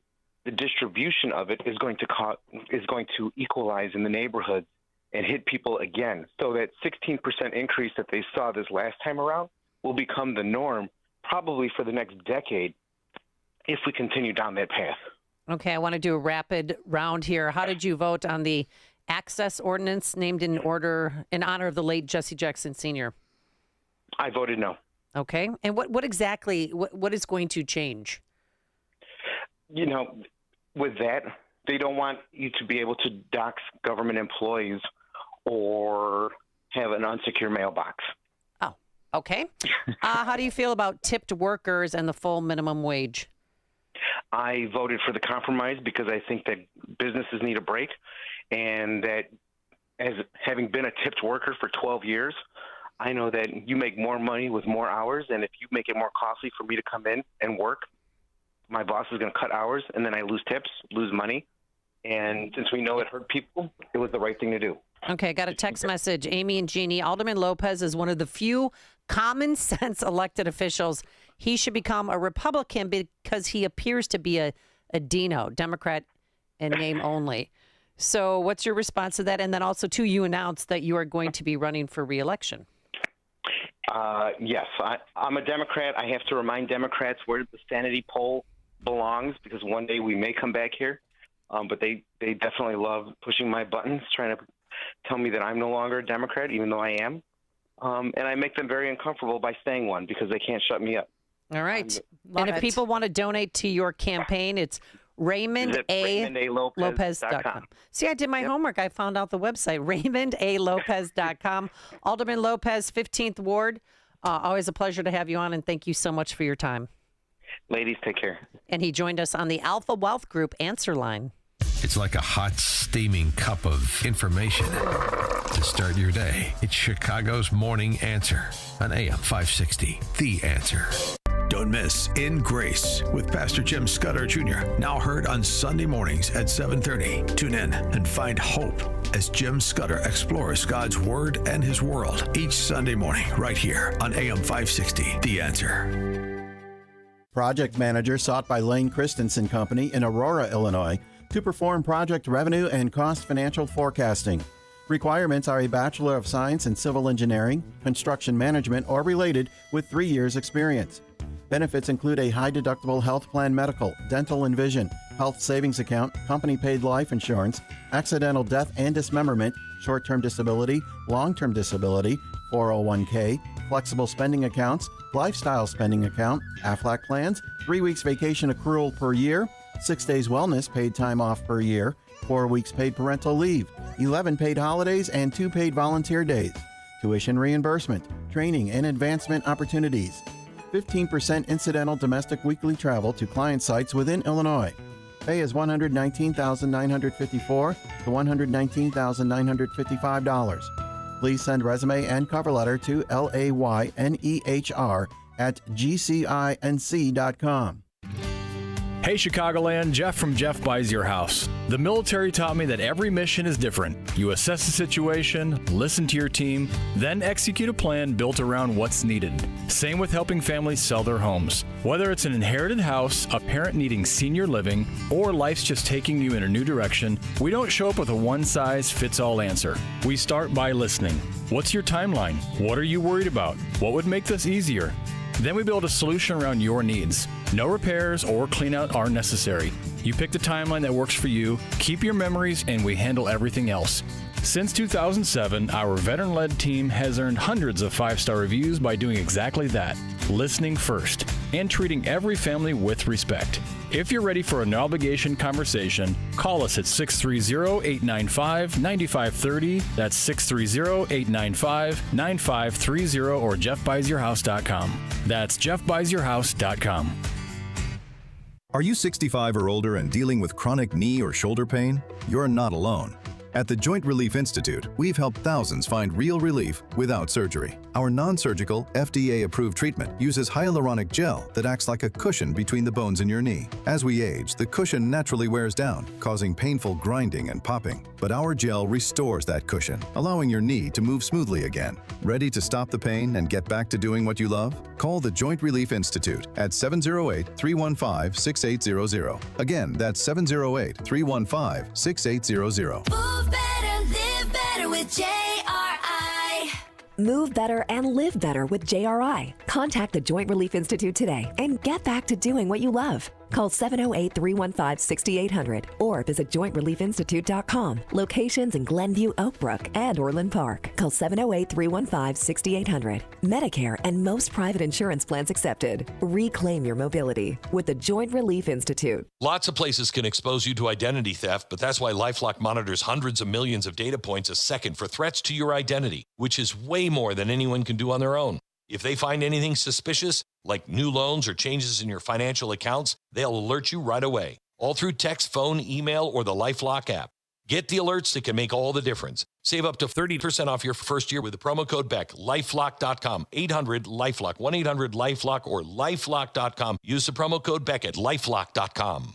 My name is Whitney Allen, and I'm a widow. My husband, Ryan, died. We never thought we'd ever have to use life insurance, but the unexpected happened. With Ethos, signing up was fast and 100% online. You can get a quote in seconds, apply in minutes, and get same-day coverage. No medical exams, and you can get up to $3 million worth of coverage. I'm grateful we were prepared. Get your free quote at ethos.com/term. That's ethos.com/term. Paid spokesperson. Time spent on application may vary. Online health questions required.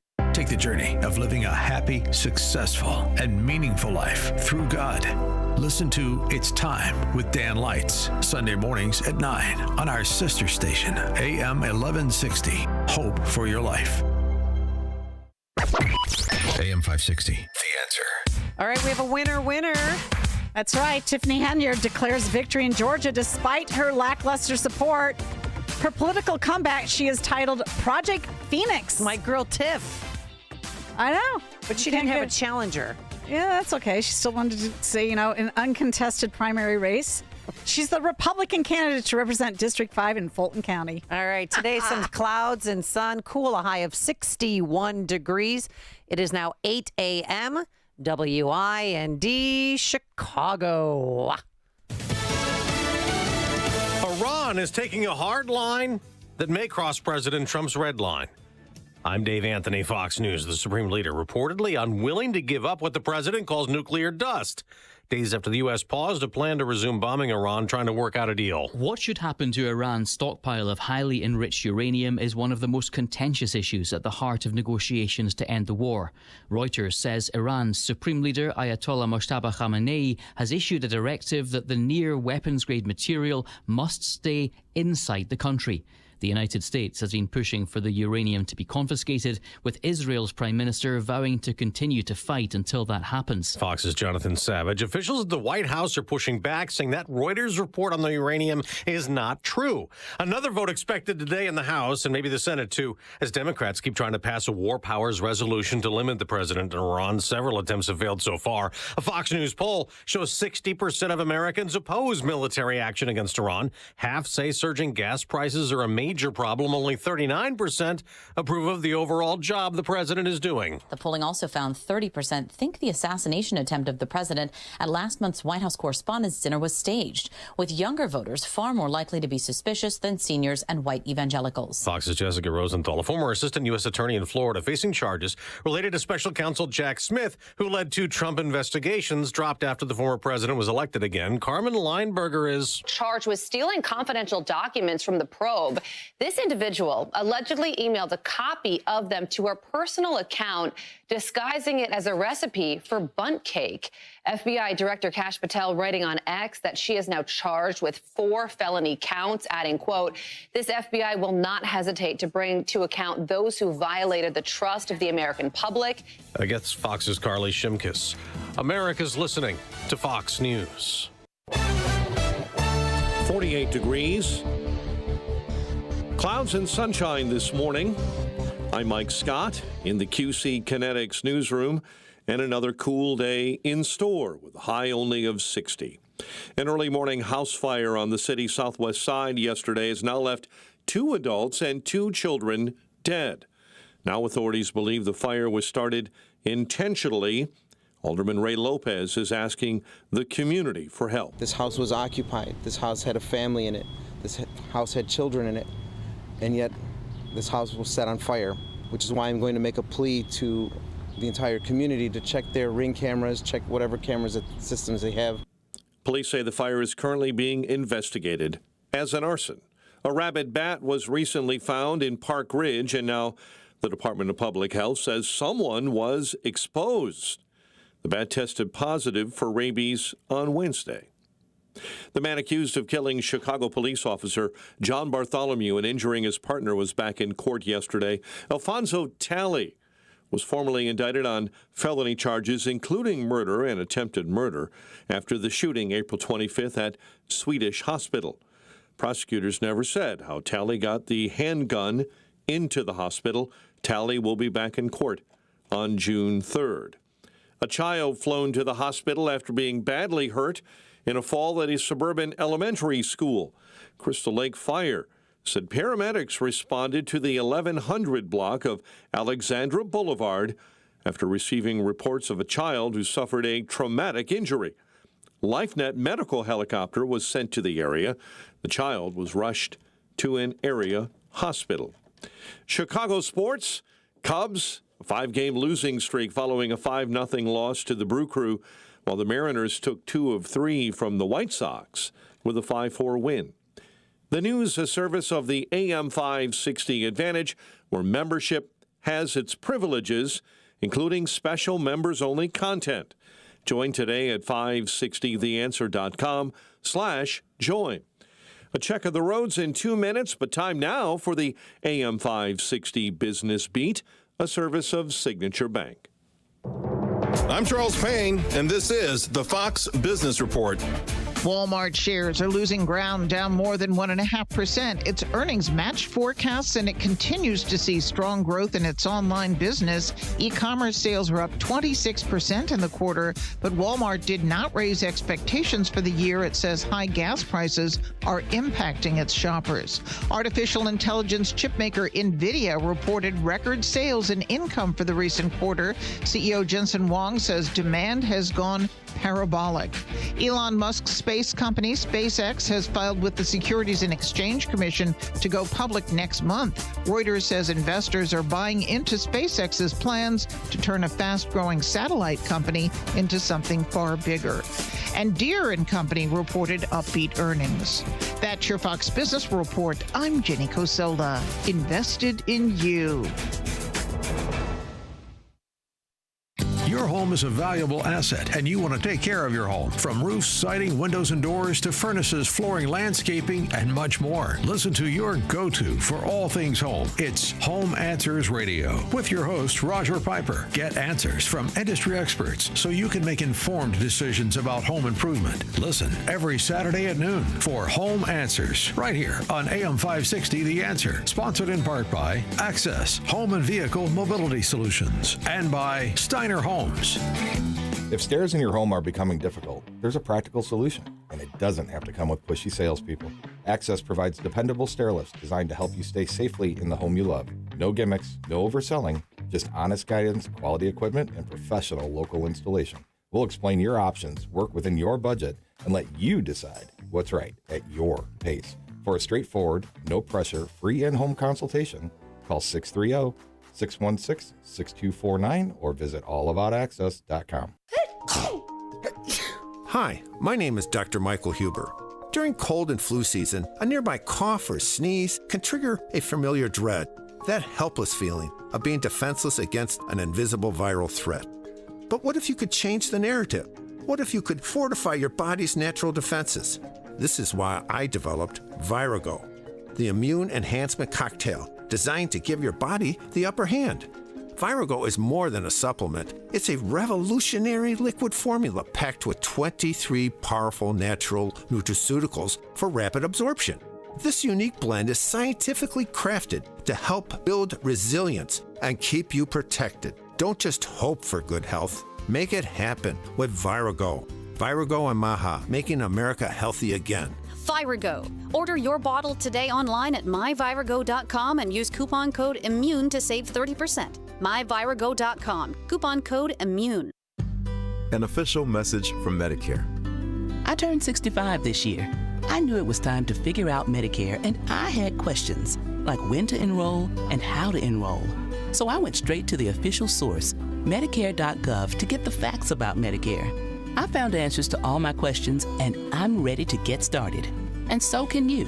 Just go to Medicare.gov to get the real facts about Medicare. Paid for by the U.S. Department of Health and Human Services.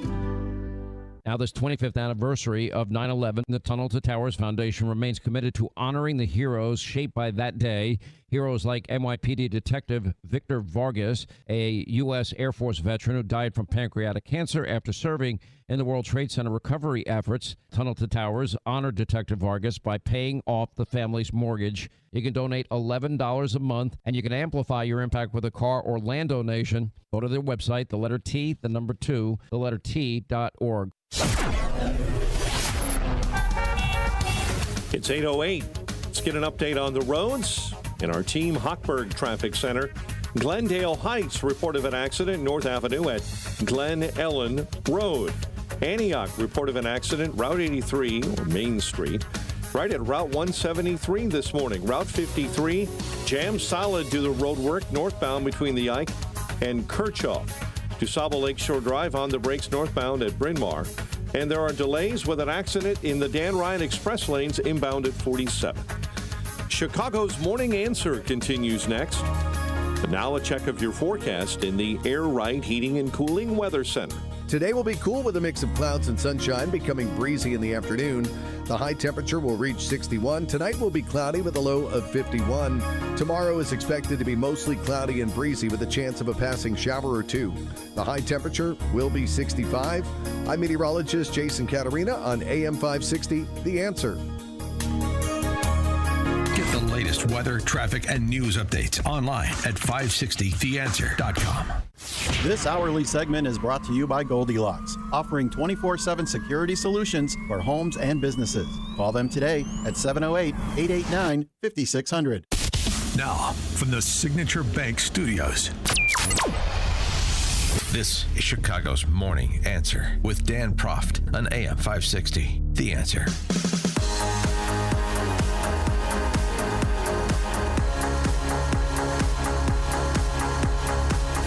Good morning. Let's get right to it. Ordering Zionists into camps, demanding to sterilize them. Good morning, Amy Jacobson here, Jeannie Ives. We're filling in for Dan Proft, and you can continue the conversation with us from 11 to noon, Monday through Friday. You can always download the podcast on Spotify or Apple or wherever you get your podcasts. But let's put all Zionists in camps and castrate them. Jeannie? Why not? It's a proposal, and I think Governor Pritzker might be on board.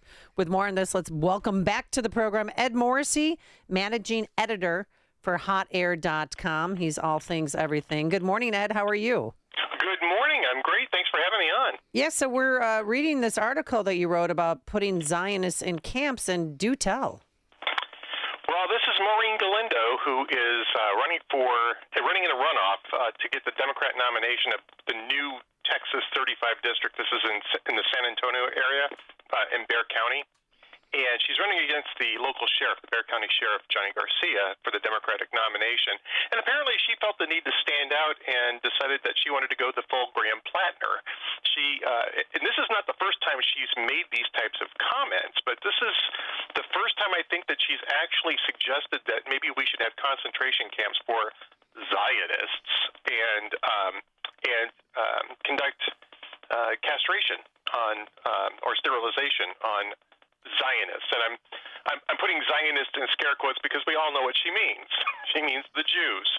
And it's amazing to me that this is actually still up, at least as of yesterday afternoon, was actually still up on her Instagram.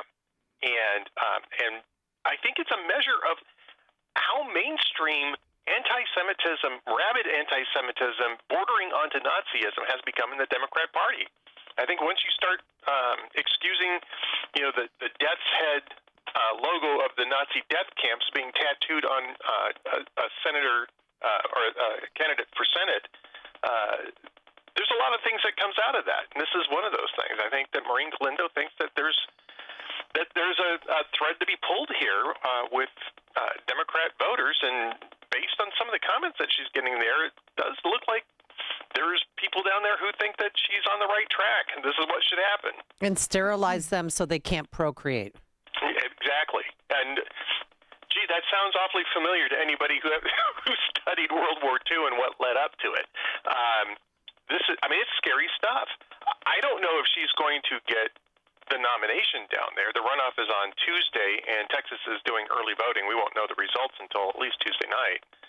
But the fact that she actually came in first in the primary, she actually led Johnny Garcia by about 1,200 votes in that first round. I mean, that's kind of scary. And she was talking about, she was making these sort of anti-Semitic comments prior to that round of voting. I don't think she said anything quite this outrageous, but it's scary stuff. And there are a few Democrats that are speaking up about this, but at the same time, the party is backing Graham Plattner with the Totenkopf tattoo on his chest, and they're backing Hamas activists who say pretty much the same kind of thing about Zionists on college campuses, and Democrats are right there. You got Hassan Piker, for instance, who's campaigning with people like Abdul al-Sayed in Michigan, who is equally activist for Hamas and for Islamists. I mean, this is the Democrat Party in 2026. It's very scary stuff. Well, it is scary, and you write in your Ridiculing Wounded Troops, which was about Graham Plattner, that, a rational Democrat Party wouldn't have allowed Plattner to even get close. But it appears that the Democrat Party has been taken over by their socialist end, and it's not ending anytime soon. I mean, this is not good for the country. It's not good, and I don't care. I don't want the Democrats to win at all. So it's fine with me if they put up the crazies. I'm all for that, but it is a little bit frightening that the Democrats are elevating these folks to the highest levels of office in the United States. What the hell is going on here? Well, this is the Democrat Socialists of America. They have basically just about created or completed an ideological capture of the Democrat Party. And you have a guy like John Fetterman, who in 10 or 15 years ago would have just been seen as a sort of run-of-the-mill progressive, liberal progressive Democrat candidate, who is suddenly a moderate because the party has shifted so far to the left, to the radical left, that they've left John Fetterman behind. And, we talk a lot about John Fetterman because John Fetterman has a moral center, right? And he's got integrity. And so he's very appealing to people who understand what the stakes are involved, but he's not a Republican. I know that there's this huge effort to try to get him to flip to the GOP. He'd be far to the left of Susan Collins in the Senate, and we'd be complaining about him every single day if he was a Republican. We like him because he's a Democrat with integrity, and that's what he is. The people who are taking this party over are the Democratic Socialists, not the traditional Democrat Party. They basically skinned the Democrat Party, and they're wearing the skin to cover for their hard-left progressive socialist policies.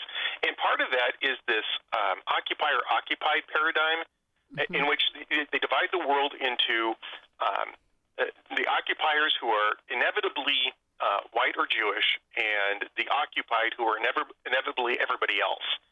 And they've got it backwards in Israel, where the Jews were actually the indigenous peoples and the Arabs were the colonizers. They were the imperialists. And so it just leads to these ridiculous outcomes and to really very scary policies. Well, it also appears that the Democrats, even when they're put in power, which they frequently are, and of course, Karen Bass is one of those who's really under assault, but really it's about their competency, and they don't appear to be competent whatsoever.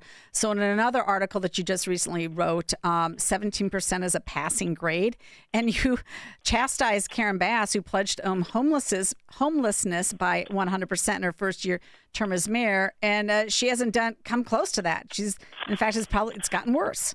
I'm not even sure. Yeah, I'm not even sure that that there actually has been a 17% decrease in street homelessness, which is a really odd construct. And anytime somebody uses a term like street homelessness to sort of narrow down the parameters, it sends up red flags. My guess is that homelessness has increased over the last 4 years, and certainly the people who lived in the Palisades in Altadena have been homeless ever since. That was over a year ago, and the city's not letting them rebuild their houses. Very few of them have been allowed to rebuild their houses since then. So all of those people are technically homeless. Spencer Pratt is technically homeless, and he's running for mayor because his house got burned down, and the city won't let him rebuild. And so incompetence is certainly part of it. And I think that we see that in lots of cities, Chicago, New York City, Minneapolis. But a lot of it is just, this is revolution. Well, when you look at all the homes that burned down, 6,000 burned down, only 4,157 people have applied for permits, which means that the rest said they gave up. They don't want to spend the time or money, or their insurance isn't going to cover it. So they said that's enough. They resold their property. Only 30, and this is according to Fox News, only 30 homes have been completely built, and the permits to rebuild 2,135 have been approved. And this is more than a year after the fire. So that said, what do you think of the rise of Spencer Pratt? Do you think he has a chance? I mean, his numbers are improving, but the latest Emerson poll shows Bass at 30%, and he's at 22%, and then you still have 16% undecided. Well, I mean, I think that there's three people in the race. I don't know if Los Angeles does runoffs. I'd have to go look that up. If they do a runoff, going head-to-head against Bass might be his best shot. But look, I mean, if you got a non-Democrat getting to 22% in a three-way race, I believe it's still just a three-way race in Los Angeles, that's pretty good. And it is an indication, and the fact that the incumbent is only at 30% in a three-way race is another good indication that the people of Los Angeles are fed up with the incompetence and with the it's not just incompetence. She was elsewhere. She was in Ghana at a moment where she'd been warned that there was a really good chance of wildfires that could be particularly destructive, and she left not just the city, she left the country, regardless, without leaving somebody in charge. The person who was supposed to be in charge, the deputy mayor who was in charge of emergency response, was under suspension because he had allegedly called in a bomb threat against City Hall. These people are revolutionary clowns, and I think the people of Los Angeles are sick and tired of that. At least I hope they are. Well, apparently the Kentuckians, at least in CD4, were sick and tired of Massey, and they ousted him. What do you say about that? Well, and Massey really kind of showed his true colors in his concession speech. I mean, that's the worst concession speech I've ever heard, when he says, I was trying to find my opponent, but I couldn't find him in Tel Aviv. I mean, this guy turned into a nut. You know, back in the day, he was a Tea Party guy, and he was a pretty decent Tea Party guy, but over the last couple of years, he turned into a real nut, and I think it's because he and Marjorie Taylor Greene and a handful of others really got into the whole get the clicks online sort of culture, and just decided that he was the main character of the world, and whatever he did was going to be righteous. Well, Illinois has their own two. Yeah, we have our own two like that. We have Joe Walsh and Adam Kinzinger. They were elected into the Tea Party wave as well, and they just turned out to be crazy. Yeah, you know, I don't know that Joe Walsh and Adam Kinzinger are crazy. I think that they Joe Walsh is. Well, maybe Joe Walsh is, but they just got kind of broken by Trump. Thomas Massey is a nut. He's turned into a nut, and he's not the only one. I mean, you can talk about Tucker Carlson and Candace Owens. I mean, they turn into nuts, and I don't know what's driving that other than the need for clicks. They're addicted to the clicks. Thomas Massey had lots of opportunity to work with his party to get things done, and instead he decided to throw wrenches in the works at every single turn, and basically brought this on himself. I think Ed Gallrein's going to be a pretty good congressman, and I think that the Kentucky 4 voters got themselves an upgrade. Now, Ed Morrissey from hotair.com. You recently wrote an op-ed about the Texas Attorney General, Ken Paxton, and the DOJ striking a big blow against the trans industry and a new settlement. Of course, this is taking place at Texas Children's Hospital in Houston. We spoke about it on our other show, The Real Story, which is 11 to noon, Monday through Friday. But what are your thoughts on this? Because this is a big deal, and this is just the beginning. This is just the first hospital. This is a huge deal. And I think that what's really going to turn the tide on this is actually the insurance companies, because they're going to simply refuse to underwrite malpractice insurance for these practices that do pediatric sex change operations. And I think that in another 10 years, they're going to look back on this and see this as the same type of thing that they were doing with brain surgeries to alleviate the lobotomies, the word I'm looking for, lobotomies to alleviate emotional issues and that sort of thing. It is butchery. And whatever anybody else thinks of Ken Paxton, he's kind of a controversial figure here. I think he's going to win the runoff, by the way, especially after Trump's endorsement. This was a huge, big deal, and Paxton really should take a victory lap on this, because that settlement was something else. They forced Texas Children's Hospital not just to pay $10 million and to forever refrain from this practice, but actually open up a detransition clinic, the very first in the country, that is going to help victims of this practice and try to help them regain their health. And that is really, I think, the biggest humiliation for Texas Children's Hospital and the doctors that were working there. It's a lot of bad things that happened down there. There was a whistleblower, Ethan Haim, who worked at TCH. Mm-hmm. They smeared him. The Biden Department of Justice targeted him for criminal prosecution for blowing the whistle here. He's been vindicated. He's suing everybody involved, and hopefully he's going to get some justice separately from this. But this has been a despicable chapter in the medical industry, and I'm hoping that this is one of the first real steps to putting an end to it. Well, we're going to have Ethan Haim's lawyer on, Marcella Burke. She is a friend of mine, and so we'll have her on The Real Story next week. She couldn't talk about the case this week because it's still under court seal, so she'll be on next week with us. So I'm really thrilled about that. We've had Ethan Haim on my radio show prior to this, too, so we're happy about this decision. It's a huge decision, and I can't wait for them to sue more people over this and get vindication. Also, I want to promote Illinois Right to Life. We'll have Chloe Cole, who is a detransitioner, too. She will be at their banquet June 18th. You can go to the IllinoisRightToLife.org, and you can get tickets there to hear for her. So. That's great. Chloe Cole has been so courageous about this and standing up for other detransitioners. And I guess I must be mispronouncing the doctor's name, Dr. Ethan Haim, has been just an absolute hero in this. And so I'm looking forward to your conversation with his attorney, because I know that that's going to be fascinating. Well, you know what you could do, Ed Morrissey? You can always listen to the Real Story podcast.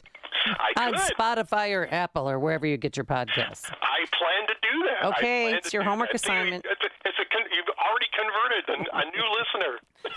All right, Ed Morrissey, we're going to have to leave it there for today. Managing editor for hotair.com. Always a pleasure to have you on, sir, and have a wonderful 3-day Memorial holiday weekend. Thank you. Thank you so much for having me. Thank you, and he joined us on the Alpha Wealth Group Answer Line. There's only one radio show in Chicago talking about today's biggest stories and telling you what they really mean. That show is this one, Chicago's Morning Answer on AM 560, The Answer. Everywhere you turn, it's plus, plus, plus. Retail chains, streamers, even our phones come with plus. And to think it all started with Hasseless Mattress, because nobody has more plus than us. Right now at Hasseless, get a Queen Beauty Sleep by Beauty Rest Elm Cove A mattress. Others sell it for $1,459, but Hasseless has it for just $794. Plus, through Monday, you'll also get a free adjustable base. Plus, a huge selection of Beauty Rest, Sealy Posturepedic, and other big name brands. Plus, free financing. Plus, free next day delivery and and setup, plus free haul away and disposal of your old mattress, plus employee-free showrooms. Get all this, plus a whole lot more when you shop at Hasselus Mattress. Woo! All these pluses have me feeling nonplussed. Save big on Sealy Posturepedic, Beautyrest, and more every day from 9 to 9. Find an employee-free showroom near you or shop online at Hasselus.com. Memorial Day is more than a long weekend. It's a time to honor the men and women who gave everything for this country. And what better way to show your patriotism than with a handcrafted American flag built to last for generations? At uniquewoodenflags.com, every flag is handcrafted from quality wood with a beautiful rustic finish that turns any room, office, garage, or backyard into a tribute to America. Choose from classic American flags, military branch flags, thin blue line designs, Don't Tread on Me flags, our very popular Trump collection, and more. These aren't cheap plastic flags from a big box store. These are handcrafted pieces of American pride. Honor our heroes this Memorial Day and give a gift that actually means something. Visit uniquewoodenflags.com. That's uniquewoodenflags.com. Have you ever wondered, with all the different religions and interpretations of the Bible, how you can be sure that you're on the right path in your spiritual journey? The powerful new book, You and God by Peter Philippi, helps you answer this question and discover how to establish a truly personal relationship with God through biblical understanding and faith. Get your copy of You and God by Peter Philippi today by visiting pbmusa.org. That's pbmusa.org. Town Hall News, where conservative voices cut through the noise from breaking headlines to fearless opinion. We report what matters without apology. Written by people who actually believe what you believe. Town Hall tells the stories the corporate press buries, from President Trump to Capitol Hill. From pivotal elections to your everyday lives. Join the movement at townhall.com. Real stories, real reporters, real conservative media. Are you turning 65 and thinking about Medicare? Or are you over 65 and haven't enrolled yet because you still have coverage at work? Either way, Medicare done correctly will be the best health insurance you will ever have. Imagine having an annual deductible of only $283. There are only two good things about aging, wisdom and Medicare. But to navigate the Medicare maze properly, you need a mentor. Best part? My guidance costs you nothing. Call me. I can help. If you're tired of calling a bureaucrat at an 800 number to help you navigate Medicare, then you need a local expert on your side. Your own health insurance mentor. C. Stephen Tucker from healthinsurancementors.com is someone I know and trust. He's a 30-year licensed broker who's been educating our listeners for more than a decade. Steve, how can our listeners get in touch with you? Thanks, Dan. They can visit healthinsurancementors.com or call me directly at 630-674-1551. That's 630-674-1551. AM 560, The Answer. All right. Coming up on Chicago's Morning Answer, National Golf Representative for Tunnel to Towers will be here. We got to get you all to sign up for our annual golf outing. We'll tell you, how it's going to benefit Tunnel to Towers and why you should attend. And also remembering Bob Woodson, his legacy he leaves behind. That's how we'll end the show and take your phone calls, 312-642-5600. But now let's head into the newsroom. Here's the one and only Mike Scott. Good morning, Mike. 48 degrees, sunshine right now in the QC Kinetics newsroom, and another cool day in store with a high only of 60. An aircraft carrier strike group is in the Caribbean as tensions escalate between the U.S. and Cuba. Southern Command announcing the carrier Nimitz has entered the region. It comes as the Justice Department has charged former Cuban President Raul Castro with murder over a 1996 incident. You could feel the emotion in the room. There were so many families of those who had fled that regime, the families of those that were lost in these crimes. And so it was really a remarkable morning. Florida Senator Ashley Moody. An early morning house fire on the city's southwest side left 2 adults and 2 children dead yesterday. Authorities now believe the fire was intentionally set, and Alderman Lopez is asking the community for help locating clues. This house was occupied. This house had a family in it. This house had children in it. And yet this house was set on fire, which is why I'm going to make a plea to the entire community to check their Ring cameras, check whatever cameras systems they have. Illinois Governor J.B. Pritzker is ruling out the possibility of lawmakers passing multiple new tax proposals backed by progressive Democrats before the end of the legislative session next week. I mean, I think they know where I stand. They've been working very hard on getting something done. It doesn't appear that they're able to get something done through the House or the Senate right now. Pritzker telling reporters he's not sure what new tax measures may actually pass. Chicago aldermen are once again freezing tipped wages in Chicago. The city council approving an ordinance that would implement a 2-year freeze of the sub-minimum wage for tipped workers. The measure follows financial concerns raised by many restaurant owners and employees. Cubs are on a 5-game losing streak following a 5-0 loss to the Brewers at Wrigley. While the Mariners took 2 of 3 from the Sox with a 5-4 win in Seattle. Cubs host the Astros tomorrow. White Sox visiting San Francisco for a weekend set. The news, a service of the AM 560 mobile app. Download the AM 560 mobile app at 560theanswer.com/mobile. A check of traffic and weather is on the way next on AM 560.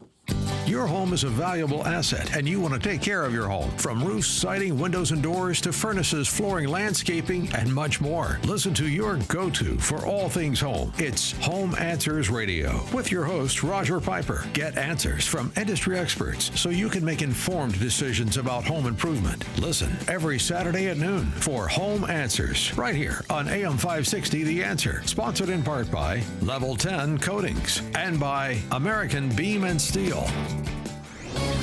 This is Hugh Hewitt for townhall.com. Is the war with Iran worth it? The cost at this point is the loss of 13 American soldiers and scores more seriously wounded. If, as widely expected, combat operations resume, those human costs will climb. So too will gas prices and the prices of everything that depends upon oil. President Trump knows this, of course, but stated plainly, Operation Epic Fury had to be undertaken. The reason is quite simple. Iran intends to obtain nuclear weapons by any means possible, and their rulers are, quote, crazy. Does not the rise in gas prices destroy at least the argument that the civilians bear no cost of the war, at least when it comes to this, the Iran war? You may not like paying the sacrifice, but the cost of war is at least being felt beyond the military. Iran simply cannot have a nuclear weapon. This is an argument that the country should and will have. It is one that is long overdue. I'm Hugh Hewitt. If you're considering investing in precious metals, don't wait. The Iranian conflict seems to be nearing an end, and the time is now to position your retirement for massive growth. Advantage Gold is America's #1 precious metals company, and they want to send you a free gold and silver investor guide valued at $49 when you call 800-900-8000. Plus, you'll get a free copy of economist Ken Rogoff's book, Our Dollar, Your Problem. Our specialists can help you open a new account or transfer funds from an existing IRA, tax and penalty-free, and show you how a gold-backed IRA can put real, tangible assets into your retirement portfolio. Markets react to news cycles, but gold has maintained its value through inflation, volatility, and economic uncertainty. When the purchasing power of the dollar declines, that's when investors turn to gold and silver. Make your move now. Call Advantage Gold at 800-900-8000. Results may vary. Consult your financial advisor before investing. Call 800-900-8000. That's 800-900-8000. Now that spring is here, it's time for some spring home maintenance. Hot water issues? Call CenterGuard Plumbing. Right now, get a new 40-gallon atmospheric vent water heater installed for just $1,295 standard installation, or a 50-gallon for $1,395 standard installation, with free haul away of your old tank. A proud sponsor of AM 560, you'll save hundreds, if not thousands of dollars on tankless and atmospheric vent water heaters with CenterGuard Plumbing. Plus, get 10% off any licensed plumbing contractor competitor's price. CenterGuard Plumbing is Chicagoland's same-day water heater experts. Call before noon, and they can schedule your repair or install the same day on in-stock water heaters. You're only a text away from install today. Call 847-406-8883. Mention AM 560 to receive spring special pricing. That's 847-406-8883. Call or text 847-406-8883 or visit centerguardplumbing.com. 8:37 Team Hochberg Traffic Center time, a service of USPS Ground Advantage.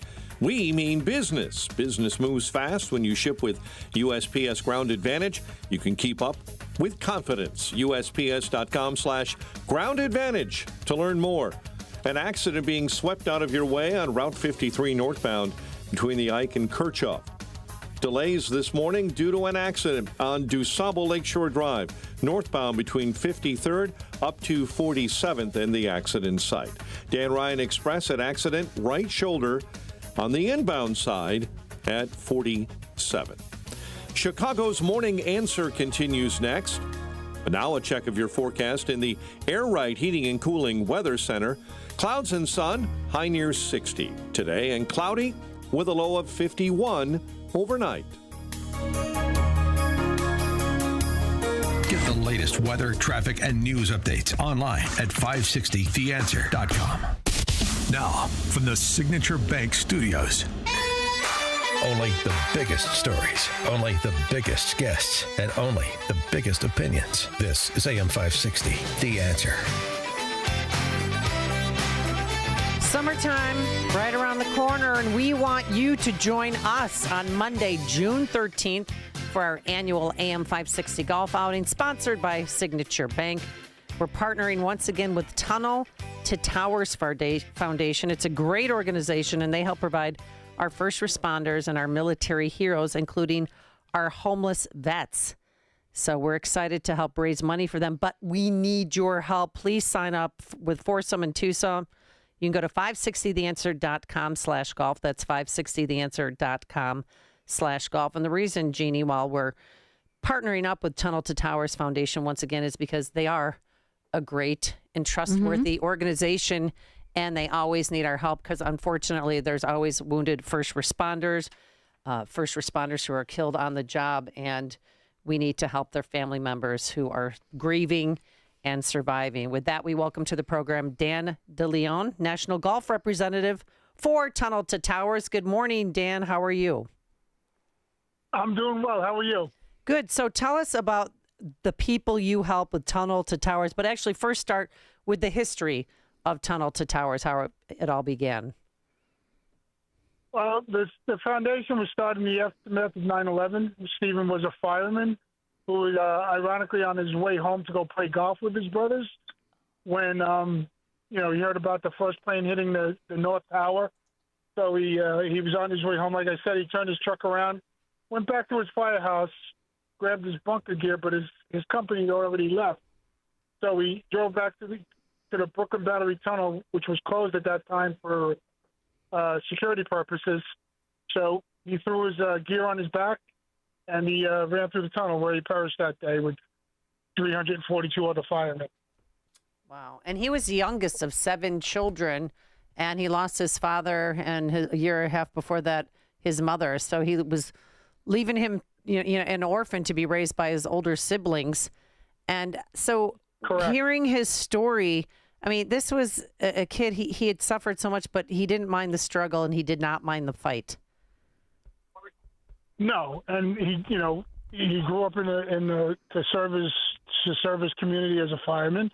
He had 5 wonderful children. Married his longtime sweetheart growing up as a child, and along with the 342 other firemen and the court officers and Port Authority officers that perished that day, along with all the civilians. I mean, we talk about a lot of times we talk about the firemen and the policemen, but we forget about the other innocent Americans that were killed that day. So it's inspiring to see. It was inspiring to see after 9/11 how we came together as a nation and really stuck together. And it's very heartwarming to see that what the foundation has done over the last 25 years. I've been involved with the foundation for 18 years, and my wife and I, my daughter, my son, we've all volunteered. My wife is actually the second employee at the foundation, and it's just been a wild ride the last couple of years, how fast and how far it's grown, and the good work we're doing. Well, you've been very instrumental in reaching out to a lot of different organizations to get them involved in this effort. And I certainly appreciate that. I know my son, when he was a cadet at West Point, he ran your 5K race. And I think annually about over 1,000 cadets run your Tunnels to Towers 5K race. So you have a lot of different ways that people can reach out and help your organization.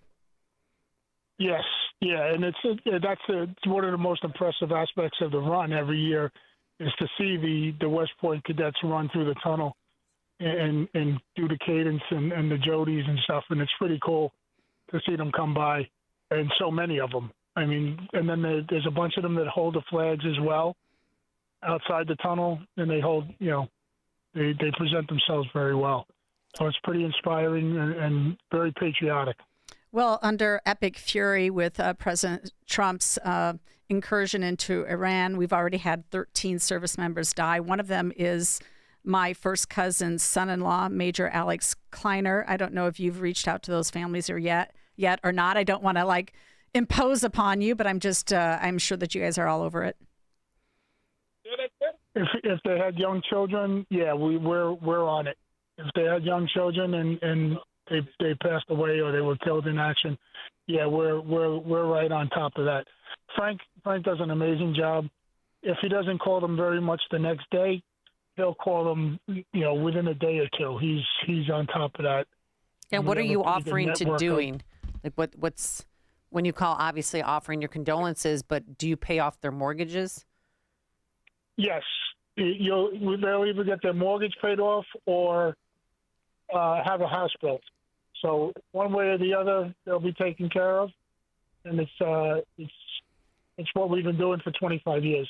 We're speaking with Dan DeLeon, National Golf Representative for Tunnel to Towers. Now, you're not a first responder, but yet now you're making this your life's work, first volunteering, and now you work for Tunnel to Towers. Why did you decide to do it?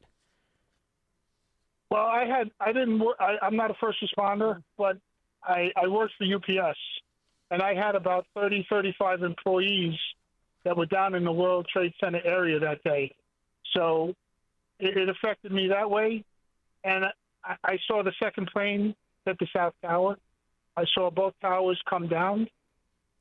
It was the impetus for my son to join the Marine Corps after the tunnels, after the towers were struck, and we went to war. So he joined the Marine Corps, and my wife and I started volunteering for another organization. And then we heard about the foundation, and we joined up with the Tunnel to Towers Foundation a couple of years after that. So that was the impetus for us. And we're just a patriotic family as well. I'm a former Army officer. And I spent 8 years in the service. My father was a military officer. My father-in-law served in World War II. So it's just an extension of what we do as a family. And I love this country, and I would give my life for this country. Now, we've heard reports of a number of first responders who were there that day on 9/11 who are now suffering from fighting and even losing their lives to cancer. You help their families as well, and if so, tell us about it. Yes, anybody that's a first responder that passes away due to the illnesses caused by 9/11, we will pay off their mortgages as well, or build them a house. So you have that as well. So first responders, Gold Star families, anybody that loses their life in the line of duty, we will pay off those Gold Star family mortgages too. So. Yeah, but money doesn't grow on trees. So what's your, call to action for people? Because I know I always see on Fox News $11 a month, or you could go to our golf tournament and make a donation there. Last year we raised $70,000, Jeannie. That's amazing. All of us did for Tunnel to Towers. So we want to, increase that if we can. I know times are tight right now, but we need to do all we can for those who have served us. Yeah, that's pretty impressive. $70,000 is not a small sum, and every bit helps. I tell people all the time, if you can't donate money, you can always find a place to volunteer for the foundation somewhere. We always have runs and climbs across the country. You can always volunteer for a run or a climb. There's golf outings, like you said. We have golf outings all across the country, T2T golf outings and third-party golf outings. You can find one. If you like golf, if you like running, you can always support the foundation that way too. And the big thing is volunteering. A lot of the stuff that we do with volunteers, and that helps keep the cost down so that we return a lot of the money that we raise to the programs that we support.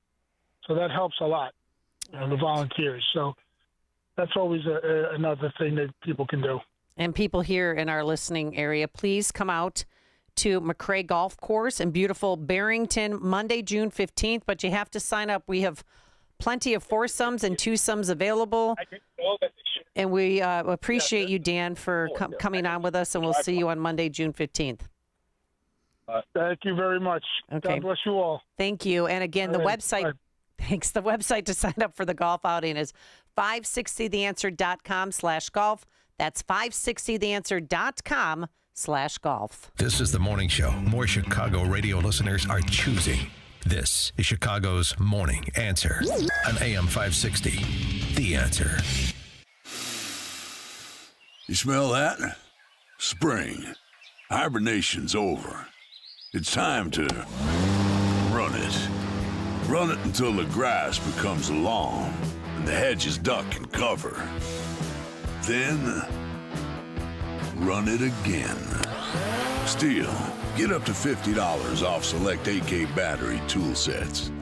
Offer valid for limited time only at participating dealers while supplies last. Alex Marlow cuts through the political spin on the Alex Marlow podcast. The lawfare superstructure is the single biggest threat to President Trump. And that's why it's important that we figure out how to run up the score as much as we can while their bench is so lame and while we have the opportunity to add seats via redistricting and make sure that we make this Trump presidency as successful as possible so that we never relinquish power back to these people. Subscribe for free today on Spotify, Apple, YouTube, or at SalemPodcastNetwork.com. Platform safety is so important in your industrial facility. You need to keep personnel safe and meet OSHA requirements. Experience one problem with your platforms, and you could be facing costly fines or worse. Vans Industrial helps you meet OSHA standards to keep your employees safe. Hi, I'm Dave Van Camp, president of Vans Industrial. As a metal fabricator, I know the importance of keeping your workplace safe. Vans Industrial is a specialty contractor, uniquely equipped to design, fabricate, and install safety equipment including steel catwalks, handrails, stairways, and ladders. Our team of union building trades mechanics can inspect existing systems, engineer solutions, fabricate quality steel products, and install it all, creating a safer workplace environment. Call 833-VANS-IND for a free inspection of your building. See what else they can do for you. Visit vansindustrial.com. That's VANS Industrial.com. Quality craftsmanship since 1964. AM 560. The Answer. Bob Woodson, the leader of the Black conservative movement, has died at the age of 89. He was the voice of courage and wisdom. He told it like it was, and he was not into big government, but family and community, being reliant on them more than the government. And he was a friend of the show. He was on here just about a month ago, and he started the 1776 Project. The mission of 1776 is not to engage in a debate with the other side, but to offer an aspirational and an inspirational alternative narrative that really talks about slavery. We should give acknowledgement to it. But slavery is America's birth defect. And no one or a nation should be defined by what it used to be in the past, but what the promise it holds for the future. And so the mission of 1776 is to provide information and context that explains the promise of America and what people have done in response to this wonderful system of ours. 1776 is going to be a mobilization of ordinary Americans, black, white, brown, red, to speak up and stand up for America. Blacks are told that a lot of the problems that we're facing today are the legacy of slavery. It's a shadow of slavery and Jim Crow. This is a defeatist mentality, and as a consequence, it becomes an exemption. Nothing is more lethal than to convey to a people that they have an exemption from personal responsibility. Race grievance really is an exemption from personal responsibility, and 1619 is the culmination of that. 1776 will go back into the history of America and find those who achieved against the odds, those who are resilient. There are 20 blacks who were born slaves who died millionaires. We need to know who they are. We have people who have built whole towns. They've established all kinds of institutions. We really need to know that history, but there are contemporary examples of grassroots leaders who are mimicking those same life-affirming values. And so what 1776 is going to do is be a place, a gathering place for those who are in the trenches, in the streets, and those in the suites. And we're going to be calling upon some of the good pharaohs of America with money and influence to also join us so we can retake and reclaim this nation. So did Bob Woodson influence your thinking personally? And if so, how? 312-642-5600. You can also text us on that same line. Last time that I was on with him and Dan, we were talking about teenage takeovers.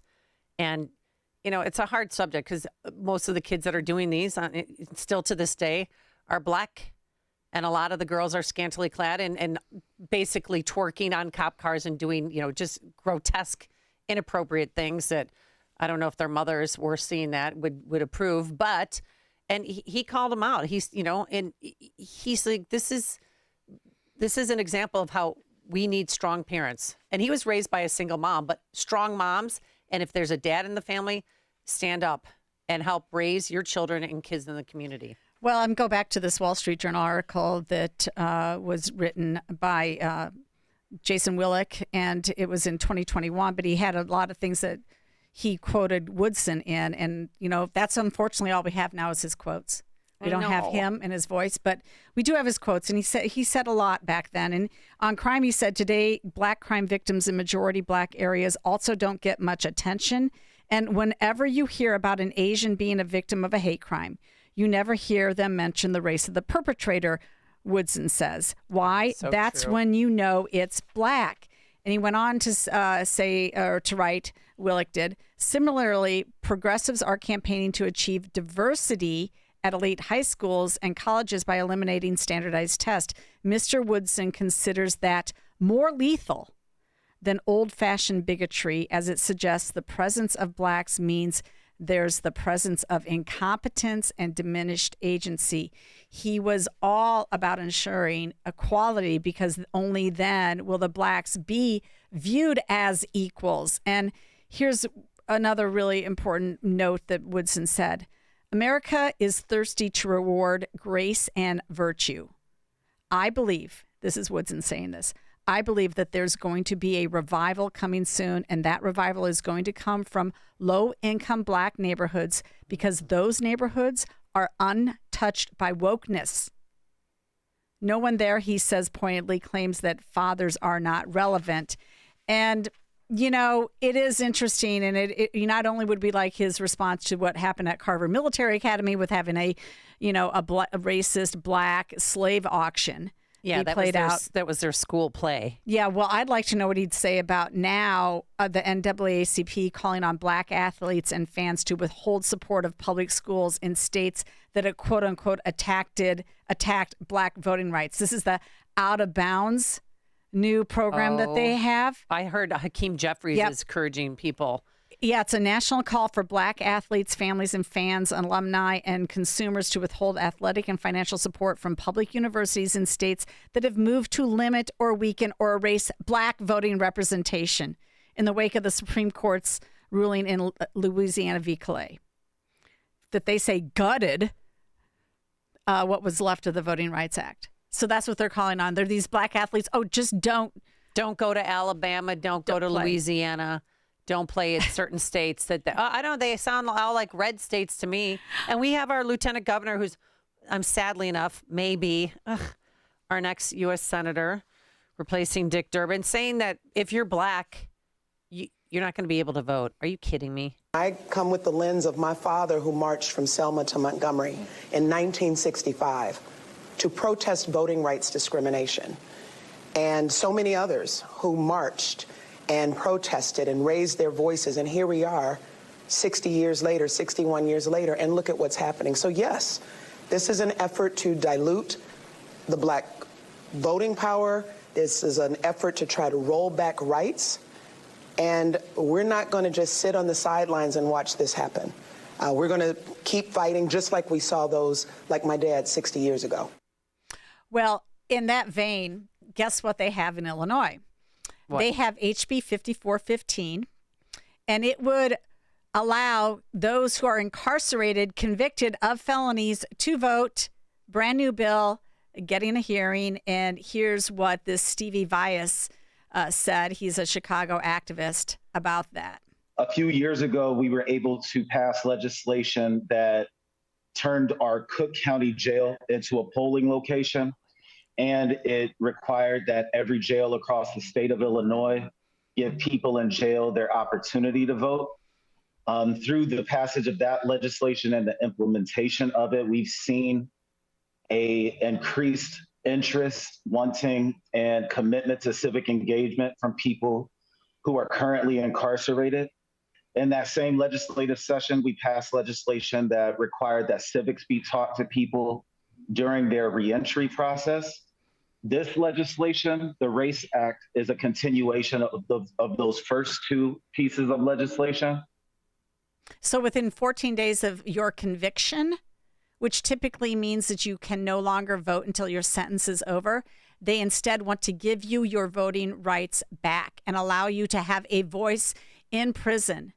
Well, Patrick Windhorst, who is the Republican spokesperson, was having none of it, and we don't have time to play it, but he basically says, look, the victims, you're going to give the murderers, the rapists, the felons, the same rights. Yeah, the same rights. No. They're convicted. They're convicted. You're going to give them the same rights as their victims without having paid their debt to society yet. And that's wrong. All right. Thank you so much for making us part of your morning, part of your lives. Dan Proft will be back here tomorrow. We're going to continue this conversation and take your phone calls, of course, from 11 to noon on The Real Story. You can watch us on Breakthrough Ideas YouTube channel from 11 to 12, Monday through Friday. And as always, you can download the podcast on Spotify or Apple. Today, it is going to be cool with times of some clouds and sun, high of 61. It's 9 a.m. WIND Chicago. It's not true and wrong.